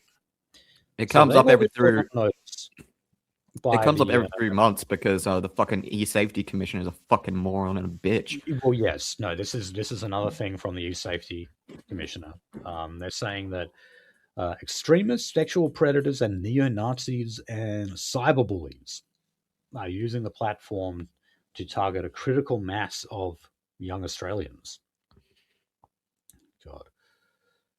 Um, Want to join so, my Hitler-themed Roblox server, Finian? well, look, I'm playing Resident Evil 2, like the original Resident Evil 2. Um, Ah. it does not look anywhere near as good as what I remember it. You also have to remember, like, you used a different monitor technology back then as well. That like actually affects how you kind of perceive shit. Because like old games from like the CRT era of monitors, they were designed to look good on a CRT. That's why the graphics are like all sharp and shit because like the CRT would kind of soften it. Oh, okay. I thought it would be more to do with the fact that when you're a kid and you see it, like it looks awesome, like because it's the first time you've seen graphics Mm, like that, and then that idea just stays in your head as you grow older, and then when you look back on it, it's like, oh wait, no, yeah, that's pretty impressive, like because we've got some so some much better now. some things are pretty fucking dated. Some things have become dated. Yeah. Yeah, The main thing with this story is that she fucking went after Steam, and I'm thinking to myself, Steam isn't yeah, a video game. Well, I mean, they're not a video game publisher anymore, and haven't been for some fucking time, or at least yeah. Valve hasn't been for some time. It's But a platform. Yeah. yeah, it's a distribution platform. So like, why is she targeting all these video games, specific video games, and then also throwing Steam in on top? That doesn't make sense to me. Yeah. So the commissioner, Julie Inman Grant, has issued a legally enforceable transparency notices to gaming platforms. Um, Yeah, and this is to do with extremist groups. Um, yeah, I don't know. See, I never really play uh, like multiplayer gaming, so I'm not really sure where all Well, this is happening. But yeah, you hear about neo Nazis and Roblox and stuff all the time. yeah, just kids being fucking edgy. That's what it is. It's someone showing up to like a fucking, onto one of those multiplayer servers with a Hitler avatar, and then like grabbing people and throwing them in like a fucking box marked gas chamber.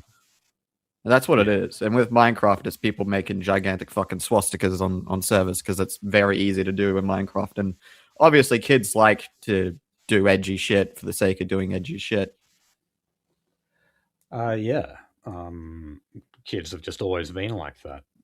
It doesn't actually mean that they are Nazis, although No, maybe a couple of them will become so. Um, but no, what I find just really ridiculous about it is that I'm sure that Julie Grant has no problem with, say, drag queen story hour, like actual sexual grooming of young children. But if they would dare to be exposed to some kind of nationalist messaging while they play Minecraft, oh no, that's the worst kind of grooming you can possibly do. terrible. It's not like there's like, transgender grooming Discord servers and transgender grooming Discord, like fucking actual active predators that I've Yeah, known several cases about. that There was one not too long ago that like literally like got doxing information from young kids online, and then like basically blackmailed them, is like, if you don't start HRT and then prove it to me, with like, the receipt from this website and etc., then like I'm gonna send this to your parents. yeah, yeah. Okay, so Labour have unveiled a new media bargaining incentive. Do we remember this? This was something passed by Scott Morrison. What it is social media has to pay for the headlines that they scrape from news websites. Um, so publishers like the Australian newspaper, for example, are very, very supportive of this. They say that social media just kind of piggyback rides on the headlines that they produce.